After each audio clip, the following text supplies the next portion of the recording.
Fell apart again last night. First she yelled and then she cried. Today the makeup won't disguise how everything hurts. He pays the bills but pays no price for the way he's using up her life. It's easy to control a wife who don't know what she's worth. But she believes beyond reason he will be the man she thought he was. Abigail's dream was a knight in shining armor, a strong arm tonight to hold her, not a fierce and angry warrior. Abigail's dream was a husband true and faithful. He'd be loving, she'd be grateful. Keep his dinners on his table, perfect he seems, so bitter, so sweet. Abigail's dream.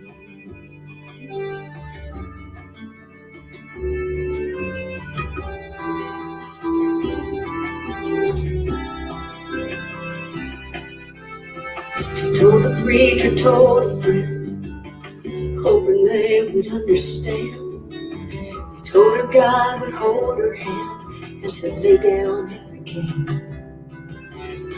So feeling guilty and alone, she went back to her broken home, offered God a silent song with a promise and a prayer. She doesn't know his laundry and pretends all his sins are washed away. 'Cause Abigail's dream was a knight in shining armor, strong arms at night to hold her, not a fierce and angry warrior. Abigail's dream was a husband true and faithful. He'd be loving, she'd be grateful. Keep his dinners on his table, perfect he seems, so bitter, so sweet. Abigail's dream. Where's the hope in sacrifice? Jesus, come and shine your light. We need the truth to make it right, make it right.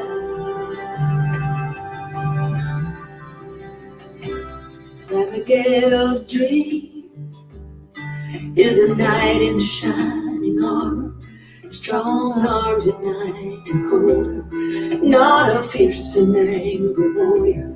Abigail's dream is a husband true and faithful.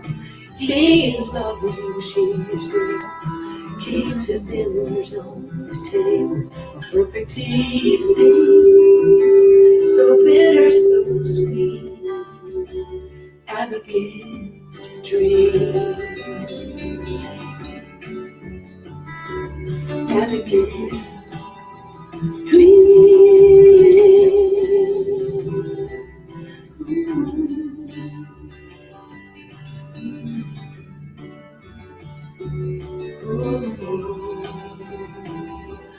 Abigail's dream.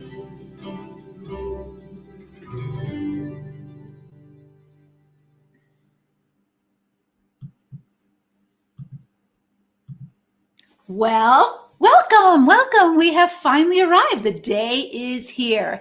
And I am just been looking at the chat, seeing all of you from all over the world. We've got people here from Australia and pretty much every state. I love that song, Abigail's Dream. Sonia, it's a beautiful song. And it was written by Kim McLean. She's a Nashville songwriter, and she and I were at a retreat. She was the worship leader and I was the speaker. And she just had the most beautiful music. And I didn't know she was a songwriter from Nashville, but I was working on my book, The Emotionally Destructive Marriage at the time. And I asked her if she would write a song about a woman in a destructive marriage. And so she came up with Abigail's Dream. And so I always play it before our Conquer welcome invite to you. And so welcome. You are here to learn about how long should you keep trying? And so let me just scroll quickly and see where you're from. I see some people from my whole old hometown of Pennsylvania and Illinois. Beautiful song, yes, Ohio, and lots of people from California, Michigan. Let me just see. Yeah, Anchorage. That's one place I've never been. I've been to Alaska on a cruise, but not inland. Texas and New Mexico. Yeah, all over the place. All over the place, yeah. Michigan, Knoxville. Good. A couple of people from Australia, Ontario, good Canadians. Well, welcome. I am so glad you're here. There is a download. I hope you got it. It's a handout. It's a 5-page handout. You don't want to not have a handout. So please download it. You see it on the chat. You should have also gotten it in your email. So hopefully you were able to print it out. If you didn't, take a minute and print it out for yourself, or at the very least, grab a sheet of paper so that you can take notes, because you definitely will want to take notes. This is going to be about an hour-long presentation, and then I'm going to stay and answer your questions. So if you don't mind, I'm going to get right to it. I'm going to transfer over to slides. So hold on while I do my tech thing. It always makes me nervous to press any buttons on the computer. So give me a minute to do that. Here we go.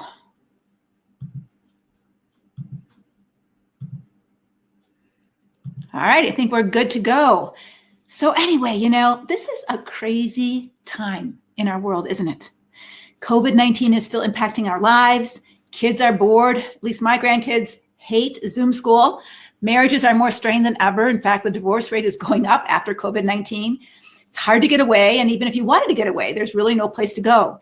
And sometimes you feel like you are one step away from done. Politically, we live in a very changing world, and it feels scary and very uncertain. And it's more tempting than ever for us to live in anxiety and fear. Viktor Frankl, a Jewish psychiatrist and Holocaust survivor, said this. He said, when we're no longer able to change a situation, like many of us feel right now, we are challenged to change ourselves. And this webinar will make that possible for you. Probably the most question I get asked from women all over the world who are struggling in abusive and destructive marriages is this. How long? Leslie, how long do I keep trying? I am tired. I'm exhausted. I'm angry. I'm discouraged. I feel uncertain to even hope because I'm suspicious of change, because how will I really know his changes are even real? Is that you? Yeah. So the content I'm going to share with you tonight will get you out of confusion and into clarity. It will move you from feeling helpless into having a specific action plan for change. So please stay with me to the end. And if you haven't already done so, please download your worksheet so that you can have it to take notes. One more thing. Most of you here are women, but I noticed there's a few guys. I noticed your names in the chat, and you might be here because you're a pastor. You might be here because you're a counselor. You might be here because you're a man in an abusive marriage, and you might be here because you've been accused of being abusive. And you've been told you need to change, and you're wondering, what exactly is she going to say that I need to do in order to repair my marriage? And I want you to know I'm glad you're here. And I want to say up front to all of you men here, I do know that women can be abusive too. Sometimes I get feedback from men who say, don't you know women can be abusive too? Yes, I know that. I grew up in an abusive home. My mother was the abuser. I know that. I know women are perfectly capable of being abusive. And even as a child, as I grew up, I feared my mom's temper. I didn't know how to reason with her. We could not have a healthy, trusting relationship. And I didn't know what to do to stop her abusive and destructive behaviors. So please don't hear me say ever that all men are the abusers and all women are the victims. That's just not true. However, my ministry is primarily to Christian women who are in destructive marriages. And this particular workshop is directed to speaking toward her. So if you're here and you've had a history of being destructive and abusive yourself, can you learn something by staying? Absolutely. But you have to be willing, and you have to humble yourself to understand that maybe God has you here for a reason, not to prove I'm wrong, but maybe to learn of some things that you need to change. But I am going to be talking primarily to a wife, to the women here, so that she'll know, if she's your wife, whether or not you're truly changing or whether it's just whitewash. So let's get rolling, because we have a lot to cover. So girlfriend, does this sound like you? You're confused. You're scared. You're feeling more isolated and alone than ever. You're exhausted and you're just so tired of the drama, and maybe even feeling right now a little defeated and depressed, continually frustrated and angry, and maybe even feeling powerless and helpless to know how to change your marriage or your man into someone who's stable, loving, safe, and trustworthy. Maybe you're also uncertain. You're confused about what God wants you to do. And what if you do something wrong? What will happen? So where are you right now? What is your biggest struggle? And maybe it's all of the above. But if you felt any one of these things that I just mentioned, you are in the right place tonight.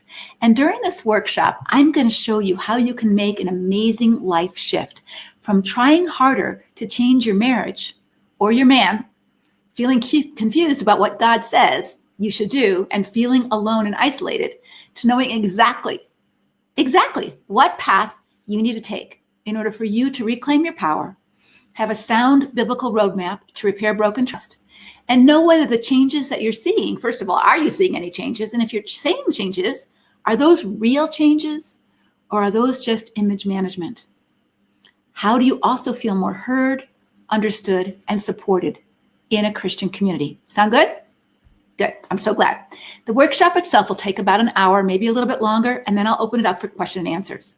Now, in case you have no idea who I am, but you were just told by someone that you should watch this workshop, let me just take a minute to introduce myself.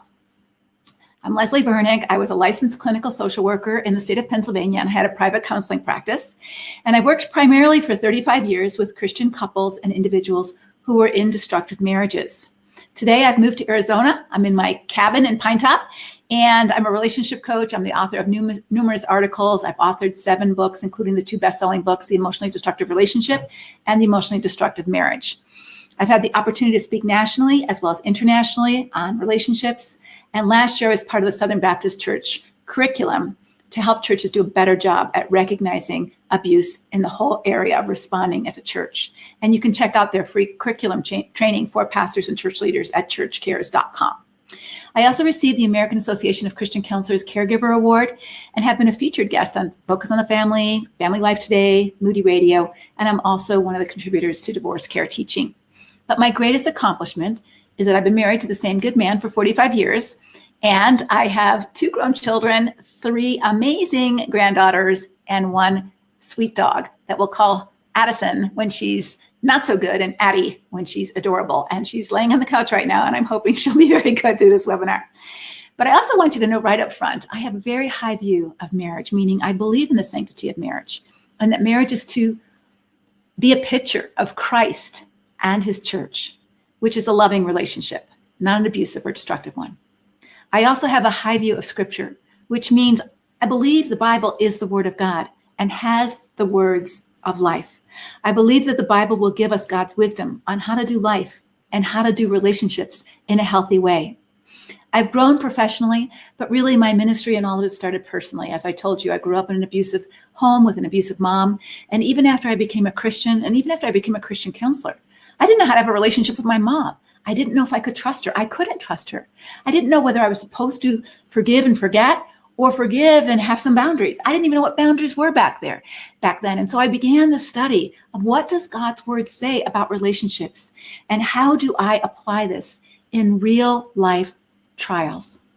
I've also had the opportunity professionally to travel to different countries like Romania. I've been in Iraq teaching church leaders. These are the social workers and nurses in local hospitals, as well as community area psychologists who wanted to help people who were going through post-traumatic stress through the war, through depression, through trauma, and help giving them good mental health skills on dealing with that. I was also in Cuba not too long ago, while it was still closed, teaching at a Baptist seminary of all places to people, Christian counselors in Cuba, who were Cuban pastors and counselors who wanted to learn how to deal with destructive marriages. And even last year I was invited, or in 2017, I was invited to the White House. But the verse that has been my driving force is this. In Proverbs, it says, "Speak up for those who cannot speak for themselves. Ensure justice for those being crushed. Speak up for the poor and helpless and see that they get justice." I think justice is biblical love in action. That when we allow injustice and oppression to flourish, especially in the church, especially in a home, we are not loving well. And so I am called by God to speak out against that. So let's get started. But first, can you do yourself a favor? You signed up for this workshop for a reason. So please give yourself a gift. Be fully present. Pay attention. Don't try to multitask. And for those of you who stay till the end, I have 2 free gifts for you. One is, that 5-page handout that I said to download? It will be completely filled in for you. If you stay till the end, you'll get a new link with all the answers in it. So you could just sit back and relax and just listen to the webinar right now. And also you'll get a test. Are you in a happy marriage? It'll show you what are some of the things to look for a happy marriage and an unhappy marriage. But turn off your notifications, distractions. Please don't try to multitask because you won't hear half of what you need to during this webinar. And let me tell you exactly what we're going to cover in these next 60 minutes or so. So first, I want you to understand what is a destructive marriage and what are the 3 essential ingredients that make up a healthy marriage and even a healthy relationship. I also want to show you 5 specific areas in a relationship, especially marriage, where trust gets broken. I'll also give you 2 specific things to look for to know whether or not your husband's change is real, as well as what you specifically need to do as the wounded wife to get strong and healthy, even if your relationship doesn't, as well as some specific steps of what you can take to move forward after this workshop. Okay, sound good? All right, earlier I sent you a video, and the video was about if he doesn't hit you, is it abuse? Because the common misconception, especially in Christian circles, is that if he doesn't really physically harm you, then it's not really abuse. And pastors and people helpers will often minimize other forms of abuse, especially emotional abuse, by telling you, well, you're both sinners and you're not going to marry anybody perfect. And maybe sometimes you say bad things too. The Bible says in James 3:2, we all stumble in many ways.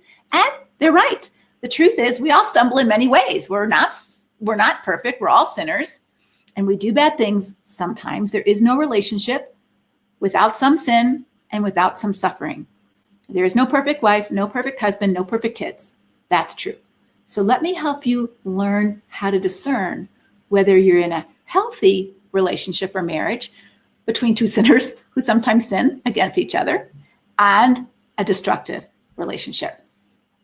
Now, first of all, many people confuse 3 different kinds of relationships in marriage: a difficult marriage, a disappointing marriage, and a destructive marriage.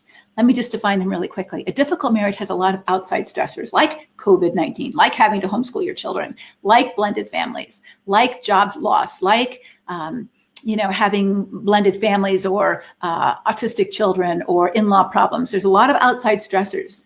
And sometimes our outside stressors in our life require us to grow up, require us to have some skills that we don't know how to have yet. And it requires us to mature in those difficulties. That's a good thing, God says.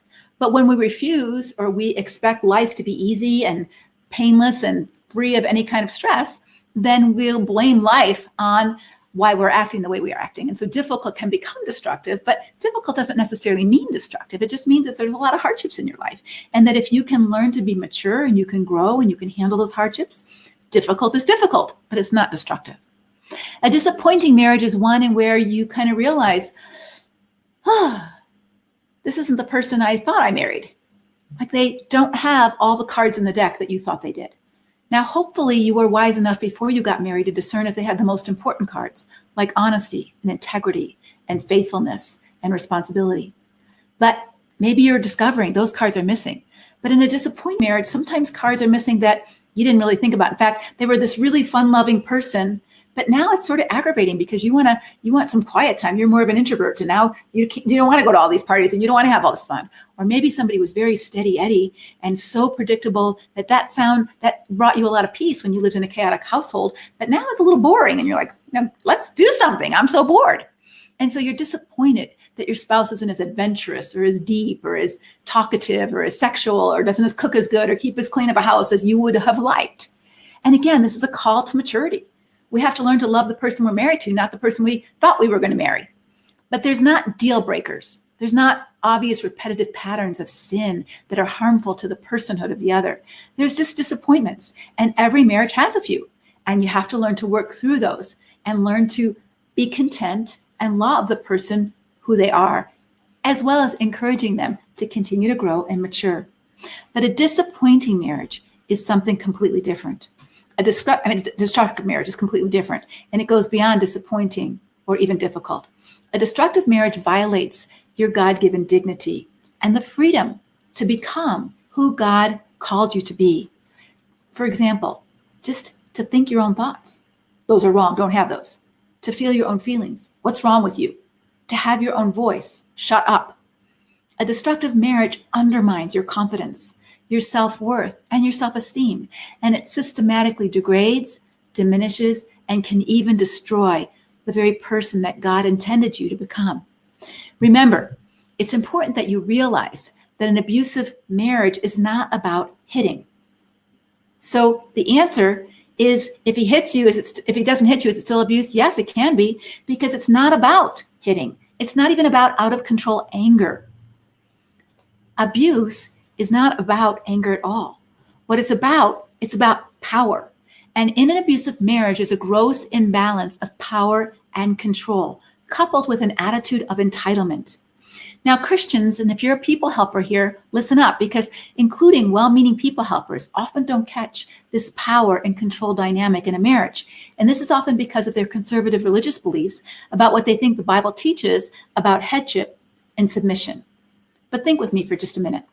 Does biblical headship mean that when an adult woman chooses to get married, now she is demoted to the status of a child who has to ask permission to make a decision for herself on what she wears, whether or not she cuts her hair or how she cuts her hair, whether or not she reads a certain book or goes back to college or works part-time or full-time or goes to the doctor for some medical care, gets braces for her teeth, or visits her mother for the weekend, or talks on the phone with a certain girlfriend? Does headship and submission mean that a wife is not an equal partner and she's more like a slave that's supposed to have unquestioning obedience to her master husband? Now, we could spend the whole workshop just talking about this topic alone, but I've told you I have a high regard for the Bible and a high value for Scripture. But let me say this. The Bible, nowhere in my Bible or yours, says this, that a husband gets to have his way all the time, that a husband gets to make every decision for the family or order you as his wife around. That has another biblical term. It's called selfish. It's even called oppression, not biblical headship. Jesus made it crystal clear to his disciples, who he was giving authority to be the head of his church, how that was supposed to look. And he demonstrated it through the lowly job of foot washing. But he told them, if you want to be my head, your responsibility is to serve first. You're to be the leader in servanthood, not use your authority to bully everybody so that you get your way. That's actually the opposite of what Jesus taught biblical headship was. So what strategies might a man use or a husband use to get control over you? If abuse is about control, what strategies might an abuser use? Well, first of all, physical strength is pretty effective to get you to do something that you might not want to do. It works when you scare someone or threaten someone to physically harm them. If they don't do what you want them to do, most of the time they comply. And so when a husband uses his usual superior strength to get compliance and control from his wife and his children, understand this. He is knowing exactly what he's doing and how much he can get away with. I remember speaking to a man once who was physically abusive toward his wife, and he claimed with me, I just don't know what's happening. I lose control. She just makes me so mad. I just lose control of myself. So I asked him, okay, so how many people have you killed being so out of control with your anger? And he looked at me like I had lost my mind.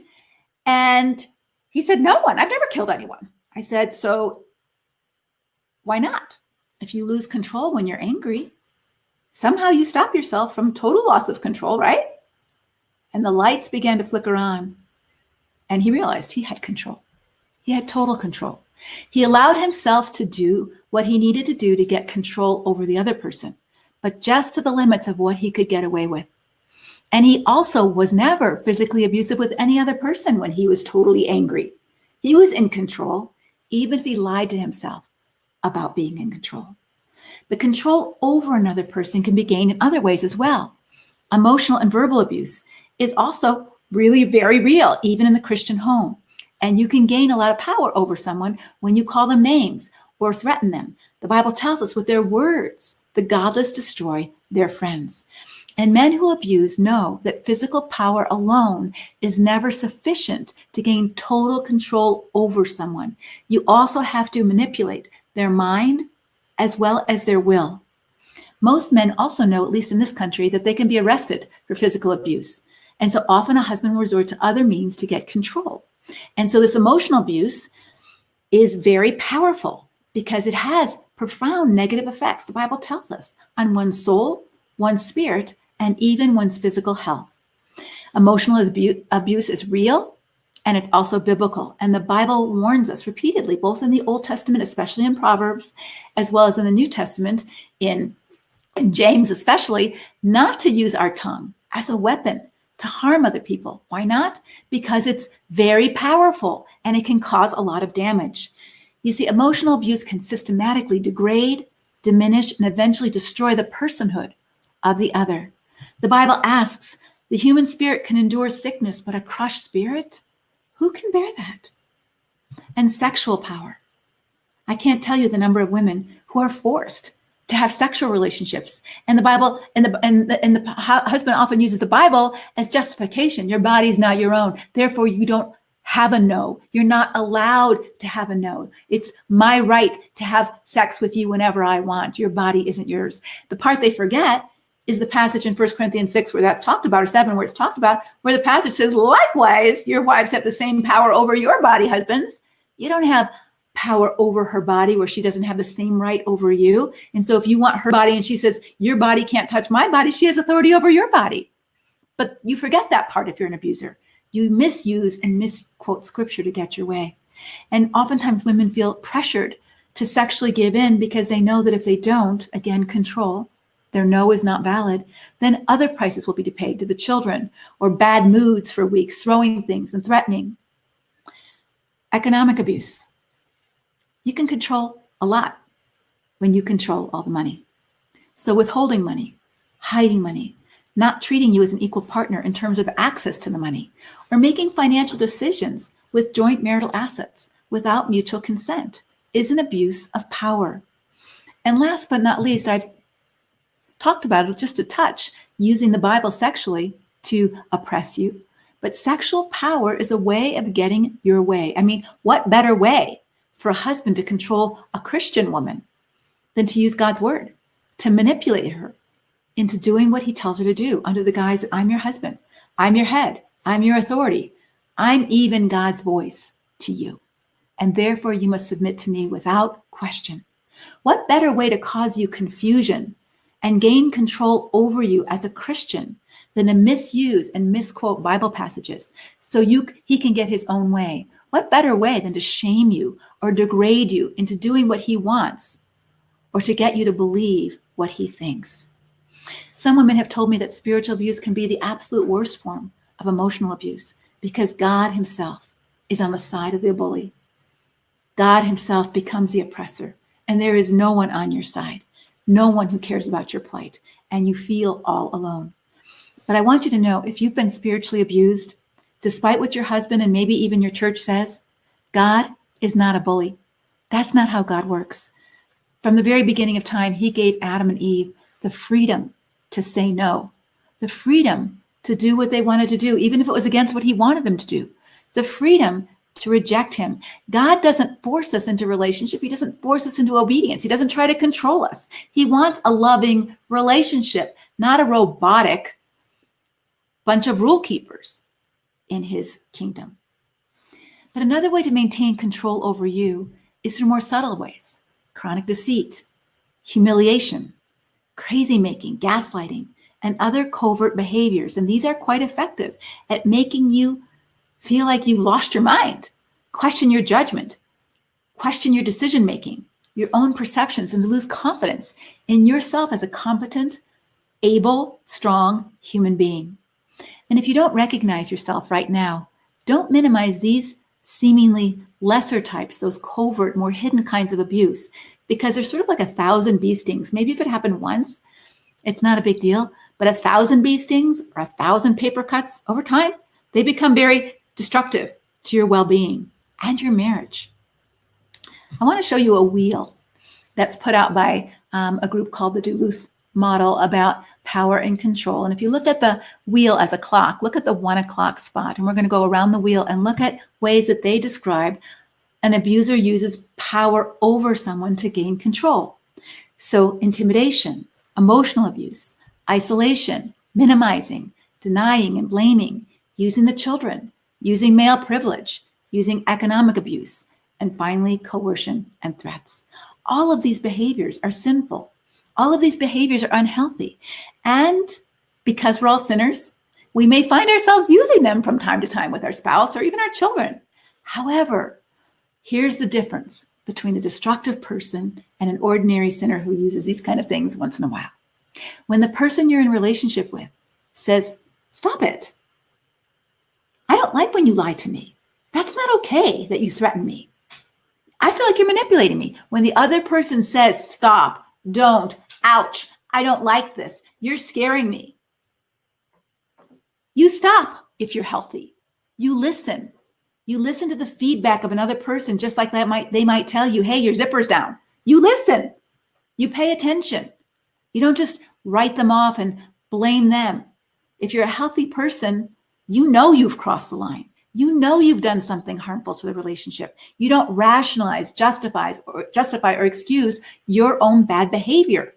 If you're a Christian, what you do when someone gives you that kind of feedback is you repent and you change it. However, when these behaviors and attitudes are a regular part, a regular pattern of your marriage, they're the norm, and there's no responsibility taken to change them. Instead, there's just more blaming, rationalization, excuse making. The relationship itself becomes destructive and abusive. And one more thing. When there are these chronic patterns of deceit or dependency or chronic indifference, even if the elements of trying to control you are not as obvious, the relationship becomes destructive. Let me give you a couple examples of this. So let's say that your husband refuses to allow you as an adult woman to decide that you need to go to the doctor, that you're not feeling good, you want to go to the doctor, he doesn't want to pay for it, he doesn't want to use the money, he tells you you can't go. Does he have the right to decide for you what your medical decisions need to be and what is important and necessary? Or financial indifference, living without the necessities that you have while he's spending larger sums of money on himself, on cars, on man toys, or personal trips. Remember, if you want to evaluate whether or not your marriage is destructive or just as difficult or disappointing, you're going to look for patterns in your overall relationship where you are regularly treated by being dominated, deceived, dismissed, devalued, demeaned, and degraded. So let me summarize. An emotionally destructive marriage is one in where one's personhood, dignity, and freedom of choice is regularly denied, criticized, and crushed. And this can be done in a number of ways, through words, behaviors, economics, attitudes, and even misusing the scriptures. Now, I don't know if you know this or not, but 1 in 4 women in their church report being in an emotionally destructive marriage. Marriage is not just a legal contract. It is a living relationship. It's a mutual and reciprocal partnership, not a slave-master or parent-child relationship. And conflict, which is inevitable in any marriage, involves solving a problem together, not attacking a person. And damages, which happen in any long-term relationship as well, are repaired through confession and restitution and genuine and consistent change. There are 3 core ingredients necessary in any healthy relationship, but especially if you want a healthy long-term marriage. And they are mutuality, reciprocity, and freedom. Let me quickly go over them. Mutuality. For any relationship to be healthy, there must be 2 people in that relationship who care, both people who are honest, mutual respect, mutual responsibility for the care and the maintenance of the relationship, and mutual repentance when things go wrong and things break down. Now, not every relationship is mutual. Some relationships consistently lack mutuality, but when that happens, it's not really a relationship. It's called ministry, and that's fine, but you don't want to be in a marriage long-term where it's solely ministry. Even Jesus had relationships that were ministry relationships, and mutual and reciprocal relationships. His relationship with Mary and Martha and Lazarus and James, John, and Peter were much more intimate and much more mutual than his relationships with the general public. Also, Jesus' relationship, whatever it was with Judas, was not mutual or reciprocal. And when Jesus sobbed in Matthew 23 about Jerusalem, "Oh, Jerusalem, Jerusalem, I would have gathered you together, but you would not," he felt the pangs of rejection, of having ministry to Jerusalem, but having no mutual relationship.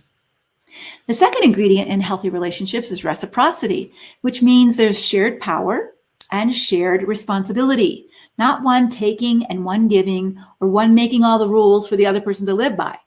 Now, Paul, the Apostle Paul, talks about these factors in relationship when he's talking about churches, mutuality and reciprocity. And he's actually using an illustration where one church is sacrificially giving in order to meet the needs of another church. And listen to what he says, because this whole topic of sacrificing and suffering, listen to what he says about this church that's sacrificing in order to help this other church about relationship. He says this, "I do not mean that others should be eased and you burdened, but that as a matter of fairness, your abundance at the present time should supply their need, so their abundance may supply your need, that there may be" what? Fairness, mutuality, reciprocity. This is important. You cannot have a healthy relationship with even another girlfriend if there isn't some degree of mutuality and reciprocity within that friendship. I mean, how would you feel if you were the one always initiating getting it together? You were the one who were always texting, "Hey, let's go to the movies. Let's get together for coffee." You were the one who was always paying. You were the one who was always giving. You were the one who was always helping, always serving. But there was never anything back to you. Never, "What can I pray for you about? How can I help you? How can I serve you? Here, let me pay for this." How would you feel? If you're human, you would start to feel a little resentful, maybe a little taken advantage of, like the relationship was kind of lopsided, like it wasn't really a friendship. You're right. It's a ministry, and a ministry is fine, but don't confuse it with a intimate, close, safe relationship. And the last ingredient to a healthy relationship is freedom.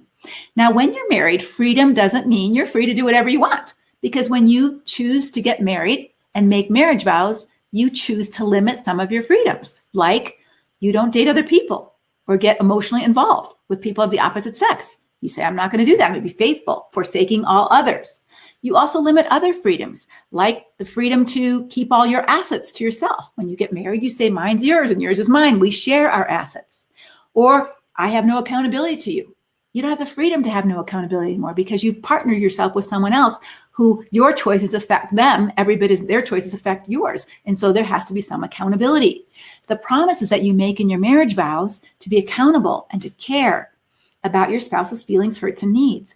But in a healthy marriage, as well as any other healthy relationship, you need the freedom to be yourself, to be the person that God calls you to be, not who they want you to be or who they tell you you have to be. You shouldn't be forced to be someone you're not.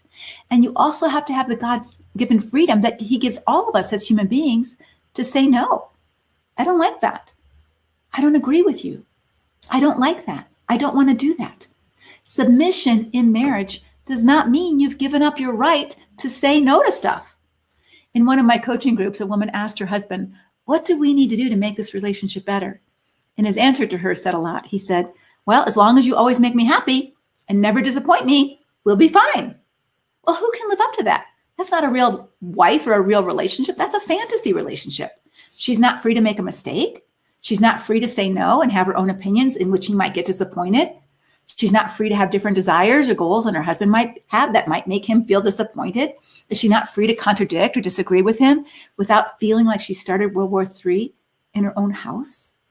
You need the freedom in a relationship to say no, to speak up, to have your own feelings. You're not always right, but to have them, to have your own opinions, to express them in a respectful way in a relationship. Many Christian men and some unaware church leaders misdefine respect biblically as unwavering, unquestioning obedience to whatever your husband says or wants. Even if you see the entire family, him driving the entire family straight off of a cliff, you're supposed to just be supportive and trust God. But this is not the biblical definition of respect, nor is it God's plan for relationship, especially marriage. You are called as a Christian wife to be your husband's helpmate. And if you're his helpmate, you have to give yourself the freedom to give him feedback when his behavior is harmful to himself, to you, and to the family that God has given him. And if he restricts your freedom to give him that feedback under the guise that that's not respectful, or it's supposed to be submission, that you do everything I want without question, he is misunderstanding and misusing the concept of biblical submission. You can speak up and speak the truth in love, respectfully. God calls us to do that for one another, but nowhere is it more important in relationship than in marriage. So just let me quickly summarize. An emotionally healthy relationship, especially marriage, is one in where both people in the relationship give and both people in the relationship receive. There's a safe and open exchange of ideas, feelings, and thoughts, and all perspectives are valued. And there's also the freedom to respectfully disagree, challenge, and confront one another in order to strengthen the person and the relationship. I especially love how the writer of Proverbs describes a healthy marriage. And he says this: he or she trusts him or her to do him good, not harm, all the days of his life. You see, trust creates safety, and safety leads to greater trust. And when trust and safety are shattered in a marriage relationship, that relationship is broken. And if you don't repair that, if you don't repair that trust so that you can have safety in a relationship, that marriage will die. It will certainly die, even if you legally stay married. Now, traditionally, most pastors and counselors have acknowledged trust breaking down in the sexual area, but that's not the only area where trust breaks down or where trust needs to be repaired if the marriage is going to be viable long term. For sure, a lack of sexual integrity or sexual faithfulness ruins safety and trust in that area of the relationship. But there are 4 other areas where trust breaks down, so I want to unpack them a bit for you. First of all, honesty and authenticity. Can you trust your husband to tell you the truth, even when it's hard, even when it embarrasses him? Is he the same person on the outside as he is in the house? Or is he more Jekyll and Hyde, charming on the outside and cruel and withdrawn at home? Does he shine and polish his image for all to admire at church, but at home he's treacherous and cruel? If so, you can't trust who your husband is or what he says. Third, compassionate care. Can you trust your husband to care about you, to care about your well-being, to care about your welfare, your needs, your feelings, your dreams, your goals? Does he give of himself and his resources to help you out and show concern from your welfare? If you're stuck in a car accident, does he come and get you or get your car started again? Or does he tell you to call AAA? Can you trust him to do you good, not harm, all the days of your life? Maybe his abuse has been more passive. I call it the sin of indifference.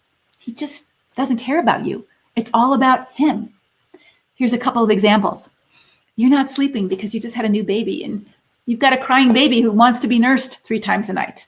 But he calls you selfish because you're too tired to be sexually available to him. And he thinks that should be more important to you than children because he should come first and his needs matter. And of course they matter. But in that instance, don't your needs matter? Your needs for sleep, your needs for help? Does he care about them too? Or is it always about him and always about his needs first? Or let's say you want to use some of the family money, and there is family money in the bank, and you want to go back to college, or you want to take a vacation to go visit your parents in another state. But there's never any extra money for what you need or for what you want or for your dreams, but there's plenty for his. Or maybe you just need his help. Your car's broken down. Or maybe like one of my clients, you wake up in the middle of the night and you've got stomach pains and you don't know whether you're having appendicitis or you have kidney stones or a gallbladder attack, but you know you need to go to the ER. And you wake your husband up and he rolls over and says, I have an important meeting tomorrow. I'm tired. Call an Uber. Can you imagine calling an Uber to take you to the emergency room because your husband won't get up? You can't trust him to care for you. You don't trust him to do some of the most basic things of any healthy relationship, to care about you, to care about what you need, and to care about your feelings, and even to care about your very physical welfare.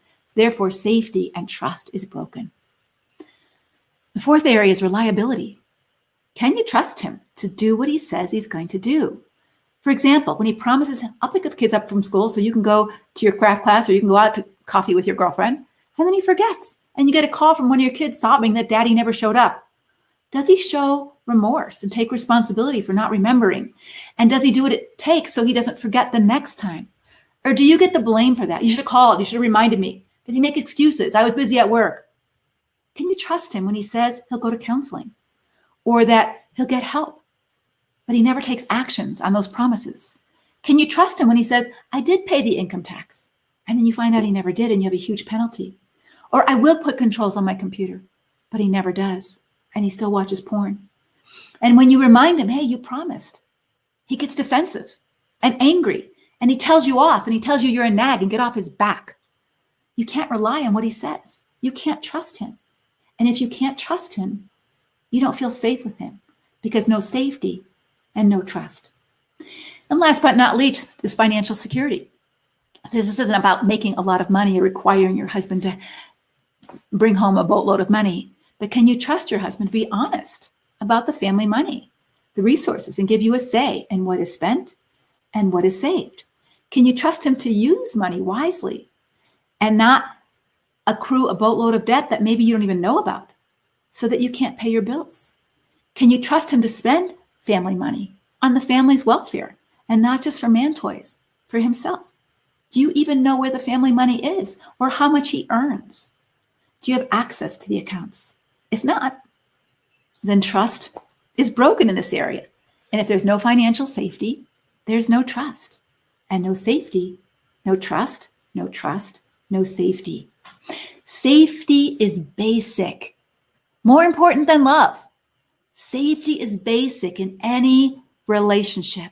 If you don't feel physically safe, emotionally safe, sexually safe, financially safe, or spiritually safe with someone, anyone, you cannot have a close relationship with that person, even if you're married to them. Counselors and pastoral people helpers rarely address these other areas of broken trust or lack of safety. Somehow, if you're a good Christian wife, you're to close your eyes, put your brains on the shelf, ignore your body, and figure out how to try to make this marriage work again. But when trust and safety have been broken in your relationship again and again and again and again, I'm going to tell you something different. It's not possible. It's not possible. The Bible tells us that we don't trust certain people because of their past behaviors. For example, in Proverbs, it says, putting confidence in an unreliable man is like walking on a broken foot or chewing with a broken tooth. Not smart. Don't trust him. Jesus didn't trust people. In John chapter 2, it says Jesus would not entrust himself to them, for he knew all people. Why wouldn't he trust himself to them? Jesus loved everybody, but he didn't trust everybody. And even the writer of 1 Corinthians 13, the Apostle Paul, who said love believes all things, but love rejoices in the truth, he warns young Timothy in this passage. Hey, Timothy, Alexander the coppersmith, he did great harm to me. The Lord will repay him for his deeds, but watch out for him. In other words, don't trust him. What does that mean? I'm supposed to forget all the sins that he's done? Well, certainly the Apostle Paul didn't forget what Alexander the coppersmith did. It doesn't mean we keep bringing up our sins or their sins to them, but we know whether we can trust someone or not based on their behavior, based on what they do. So don't let yourself be guilt-tripped or manipulated into feeling like a bad person because you don't or you won't trust your husband. If he has broken your trust, he needs to earn it back. Love is a gift. Trust, especially once broken, has to be earned back. So I promised you the roadmap to repair damaged trust. And so I want to go through this with you, but I'm not going to be able to share every twist and turn that's on this roadmap, but I will give you the basics so you'll know whether or not you or your husband is on this road or not on this road. And you will know whether your marriage is moving forward or possibly cannot even be repaired. So first, let me just start with a few things that don't work. because these are detours that oftentimes your husband or even good Christian counselors will try to get you to take that do not lead to repaired relationships or repaired trust. You've probably already tried some of these things, but if by chance your counselor or your husband asks you to do them, I want you to use your voice and say, no, that won't work, because it doesn't lead to repairs. It only leads to postponement of more pain, heartache, and can actually cause more damage. So what are they? Well, here are just a few. How many of you have heard the, let's start with a clean slate? Let's forgive and forget. If you don't do that, then you're not a real Christian. It sounds so good and so biblical. Let's just wipe the slate clean with grace and start all over again. Let's just forget I hit you, or that I've had a sexual addiction for the last 25 years, or a girlfriend for the last 10 years. Let's just forget that I've lied to you about most things over our entire marriage, because I love you so much and I'm so sorry. So let's just wipe this slate clean and start fresh. Let's not talk about the past. The past is the past. Why do you keep bringing up the past? If only it were that easy. So let's briefly just look at why. Let's start with a clean slate and forget the past strategy won't work. First, when your marriage has been in a pattern of repeated and chronic sin, the past very quickly becomes the present. And now what? You see, people, all of us, are creatures of habit. We all are. And the best predictor of future behavior is the past behavior. Therefore, if you really do try to start with a clean slate and forgive and forget, guess what happens? The same old habit patterns creep back into the present if there's not a clear path or pattern put in place to change them. Let me give you an example probably all of you can relate to. We all have an eating pattern. Some of us are eating healthy, some of us are not eating healthy, some of us do a combo of each. But those of you who struggle chronically with unhealthy eating patterns or unhealthy, exercise patterns, right? How many of you said to yourself, sincerely meant it, tomorrow's a new day. The past is the past. I'm going to wipe the slate clean from all the cookies or Pringles or chips or beer or wine I drank yesterday. And I'm going to start fresh and I'm going to eat right and exercise. It's a great goal. And how long does that great intention last? Well, New Year's resolutions last about 17 days. But how long does it last? It doesn't last because you don't have a specific plan on how you're going to change those unhealthy eating patterns into new healthy eating patterns. And you also don't have any plan on how you're going to deal with the stress in new ways so that you don't overeat, or the temptations so that you don't fall back into your old ways. Also, what kind of help and accountability have you put in place to carry out those changes over the long haul so that new eating patterns and new healthy lifestyle patterns are now created in your life going forward? Another strategy that doesn't work is superficial changes instead of doing the deeper work. So now your husband's sorry and you believe him and he pursues you. Let's go out to dinner. Come on, sit on the couch with me. I want to pay attention to you. He's nice. He's charming. He brings you flowers. He wants to help around the house. He's good with the kids. He takes you to dinner. He buys you a new diamond bracelet. He starts going to church. He promises to go to counseling. All great things, and they make you feel hopeful. Please don't misunderstand. These nice things he does for you might be sincere, might be image management. We don't know. But they do make you feel good either way. But they will not repair the damage in your marriage any more than if he goes into your bedroom and puts a fresh coat of that baby egg blue paint that you wanted him to paint for years on your bedroom wall, and you love it with these beautiful white curtains. It looks great in your bedroom, but it will never fix the crack in the foundation of your house. It won't change anything. Yes, it feels good to have a new bedroom, freshly painted walls, and new fresh curtains, but nothing will change in the long term, because the problem that broke trust to begin with wasn't the wallpaper on the walls. It's the crack in the foundation. And if that's not fixed, nothing's going to change. You must deal with the crack in the foundation, which is a lack of safety and trust. That's what damages the relationship. But you have to figure out what broke safety and trust to begin with and begin to repair that. So maybe the affair is over. That's what broke safety and trust. But what was the entitlement thinking that made him think it was okay to cheat on you, to lie to you, just because he could, or because he felt hurt, or because he felt angry, or because he was a child who was neglected as a child or abused. Truth alert. Pay attention, write this down. There are many of you here who are in disappointing marriages or even destructive marriages who haven't cheated on your husband and you haven't lied. There are many people here right in this webinar who may have been abused as a child, who don't abuse other people. Maybe you're one of them. I'm one of them. You don't break trust, even if you're not happy or fulfilled.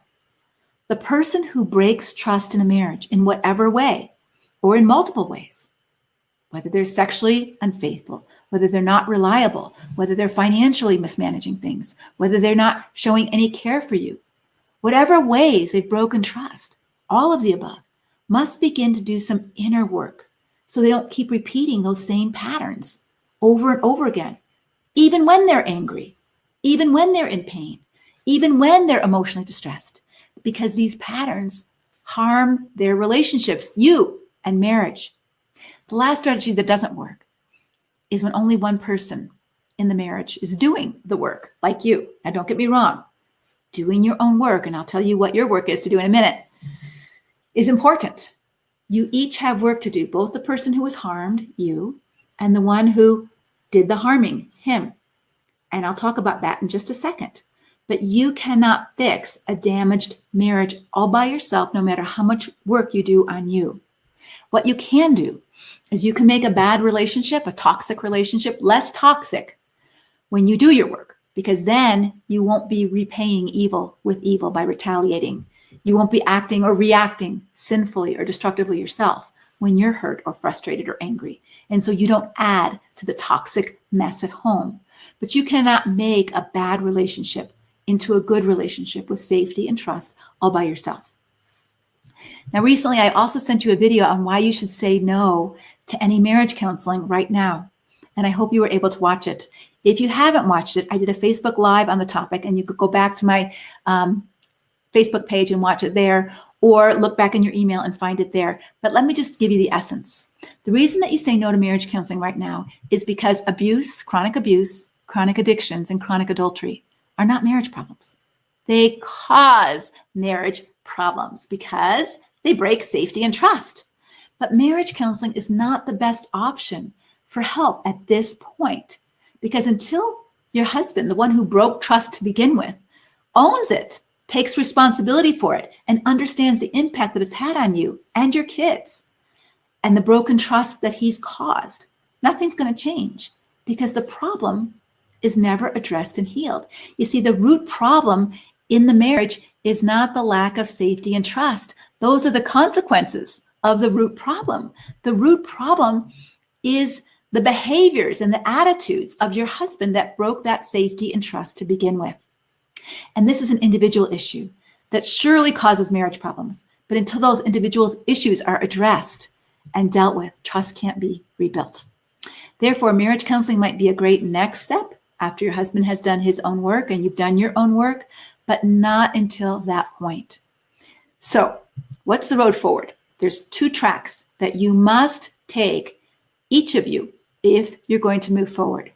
And they come together at some point. But at the first, you're doing your individual work. One is restoring sanity, and the other is rebuilding safety. If you haven't begun to restore sanity, there is no way you can rebuild sanity. So let's look at how this happens. First, you have to start with sanity. The Bible tells us that we're all changed by the renewing of our mind, right? God tells us that that's where change starts. We have to shift our mindset. And he also tells us that we all have a habit, just by nature, that we lie to ourselves. And we need to change our thinking if we want to get healthier or saner. But in order to do this, we first have to admit that our thinking is off, that we're not thinking clearly. And if your husband wants to repair broken trust in order to have a better marriage with you, his thinking must change about himself, about what he's entitled to and what's owed him. His thinking must change about life and how life works. His thinking has to change about you and who you are and who you aren't. And his thinking must change about marriage. What is marriage? It's not a place for him to get all of his needs met and he doesn't have to give anything back. That's not what marriage is about. And so destructive individuals do not think healthy or proper thoughts. The Bible calls it a deluded mind. In Romans 1, it says they've exchanged the truth of God for a lie. And when someone is in the habit of doing that over and over again, God gives them over to a deluded or depraved mind. Now, I'm not saying a crazy mind, and I'm not saying destructive individuals are not highly intelligent. Some of them are brilliant intellectually. However, they are spiritually and relationally deluded. They're not thinking properly.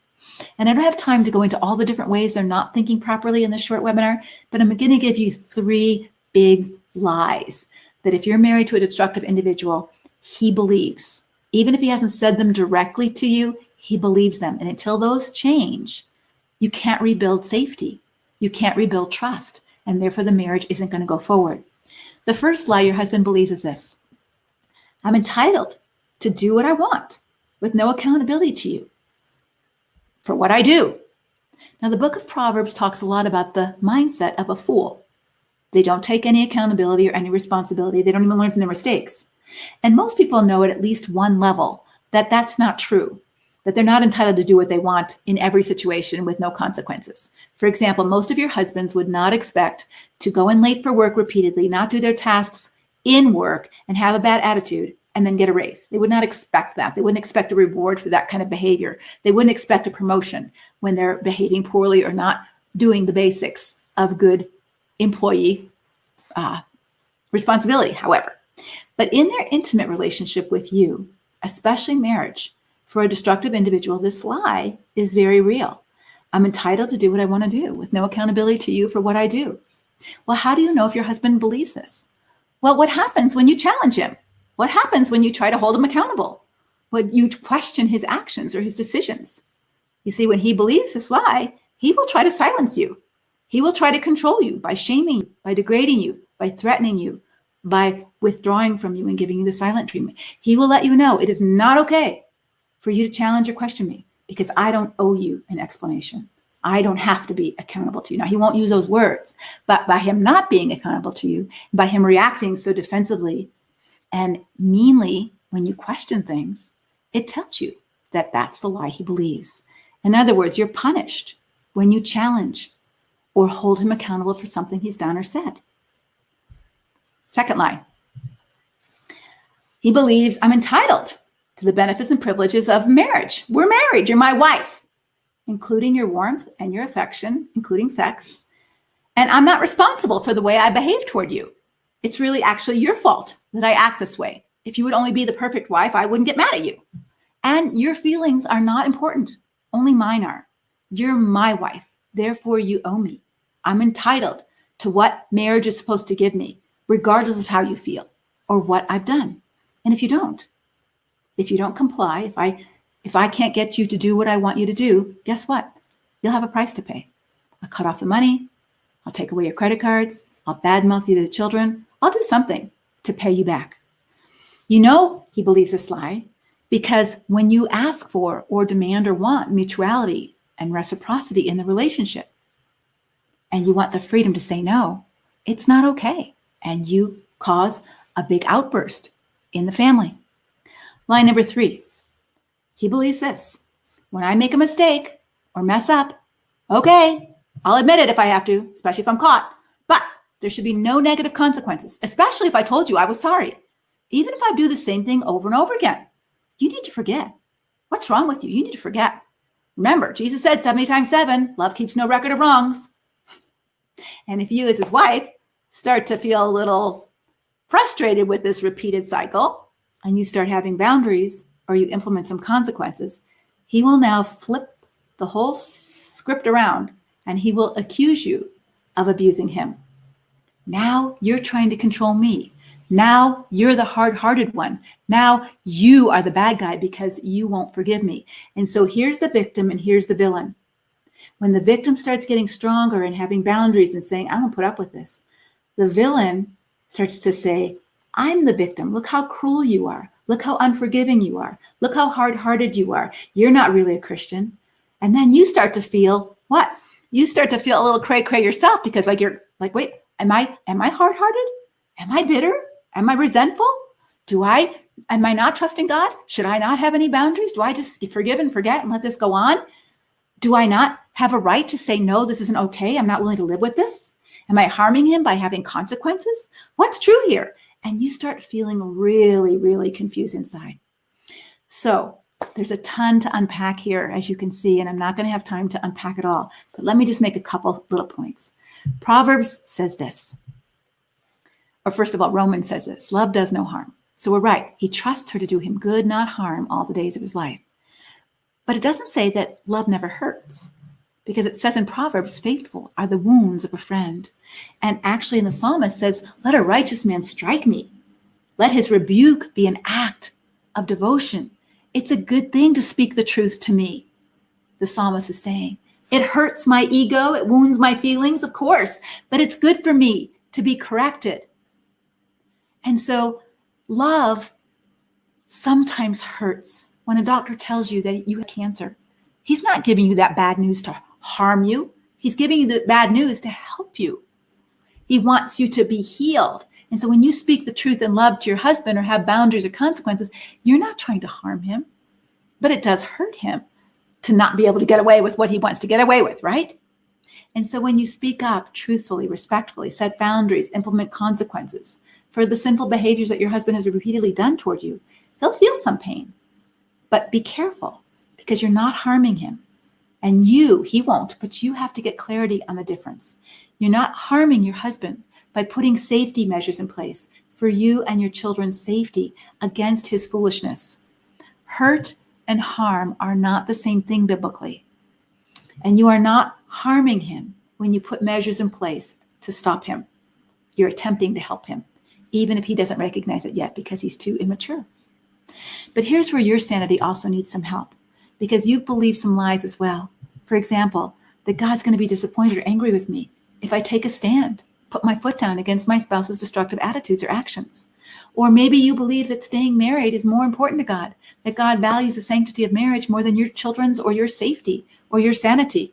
Or to be a godly wife means you have to stay silent and just put up with it and protect your husband's reputation and good name at all costs and suffer silently in Jesus' name and die to yourself. Or a myriad of other lies that you may be telling yourself that contributes to this crazy feeling that you feel inside. But if your marriage is supposed to be a relationship of Christ and his church, what are we actually describing here? Does a marriage that's broken, full of empty promises or abusive actions and attitudes, deceptions, degrading comments, does that marriage glorify God just because you're silently enduring it? Is that the picture of Christ in the church? It's not in my Bible anywhere, nor in yours. So the question, my friend, I have to ask you to ask yourself, is God asking you to lie and pretend, to keep up appearances or the image of a good marriage when it's all whitewash? Underneath, it's full of dead man's bones. Does this glorify God? Does this even help your husband or you or the marriage? Stop and think about that. Is that really true? You see, your role as a biblical helpmate is not just to prop him up so he can continue to sin against you.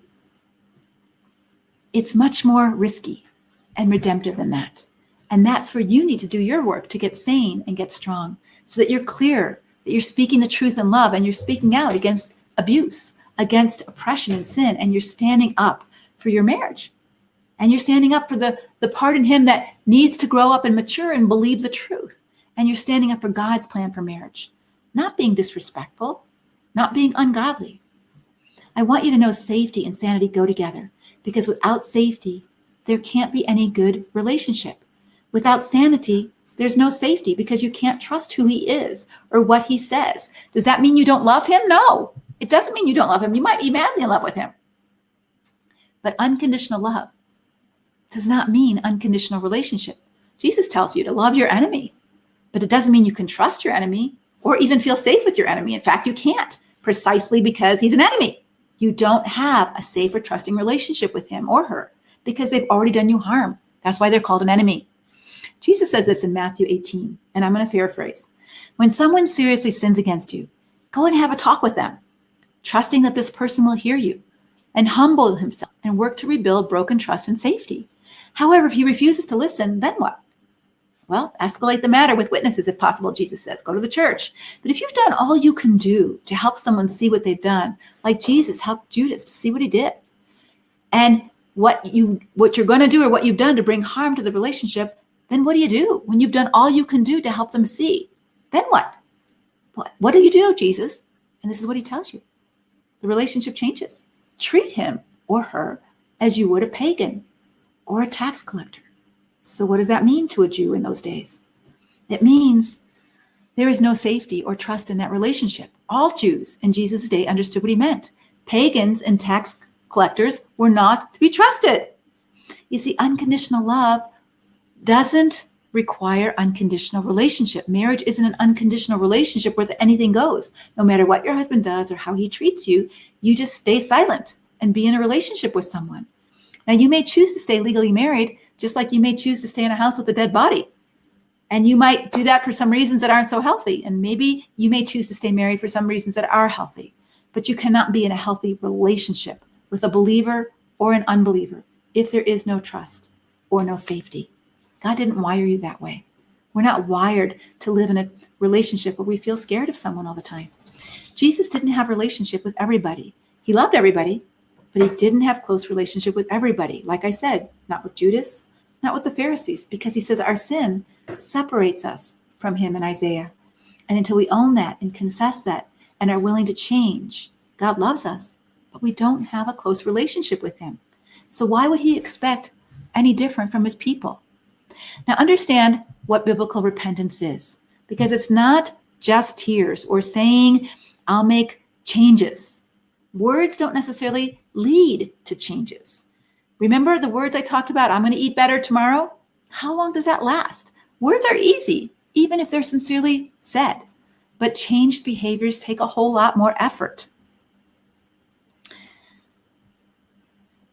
So John the Baptist said it best when he said, prove by the way that you live that you've repented of your sin and turned to God.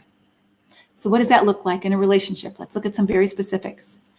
It looks like making amends rather than expecting amnesty. You see, when you forgive someone, it doesn't automatically mean that there are no consequences or instant reconciliation. A person who's truly repentant will take some responsibility for the damage they've caused and work to repair that damage. Let's just imagine that you were in the grocery store parking lot today and you were not paying attention and you recklessly or carelessly crashed into someone's car and you caused a lot of damage in the car. And you jump out of the car and said, oh my gosh, oh, Pastor, I'm so glad it's you. Please forgive me. I'll see you Sunday. Bye. The past's the past. I expect amnesty. I don't have to give you my insurance card. I don't have to pay for damages. I don't have to be concerned about your welfare. I can just say, oh, I'm glad you're a Christian. 70 times 7. If I do it again, you'll forgive me again, right? No consequences, no repairs, no amends. Nobody in their right mind would expect someone to do that. Even the pastor wouldn't do it. But that's what we're expecting Christian women to do.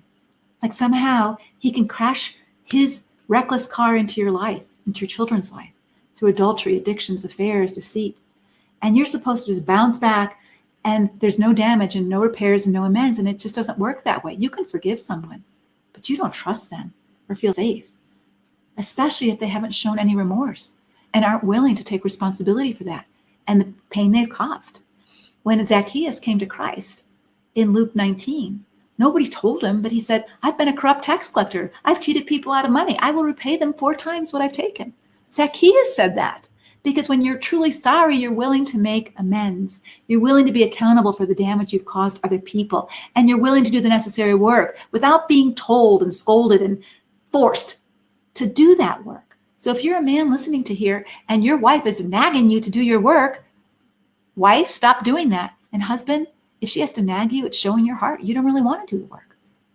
So then be honest. You don't really want to change. You might want to get back home, but you don't really want to change. Because if you really want to change, you do the work and you don't have to be nagged to do it. You do it because you're sick of yourself. You want to be different.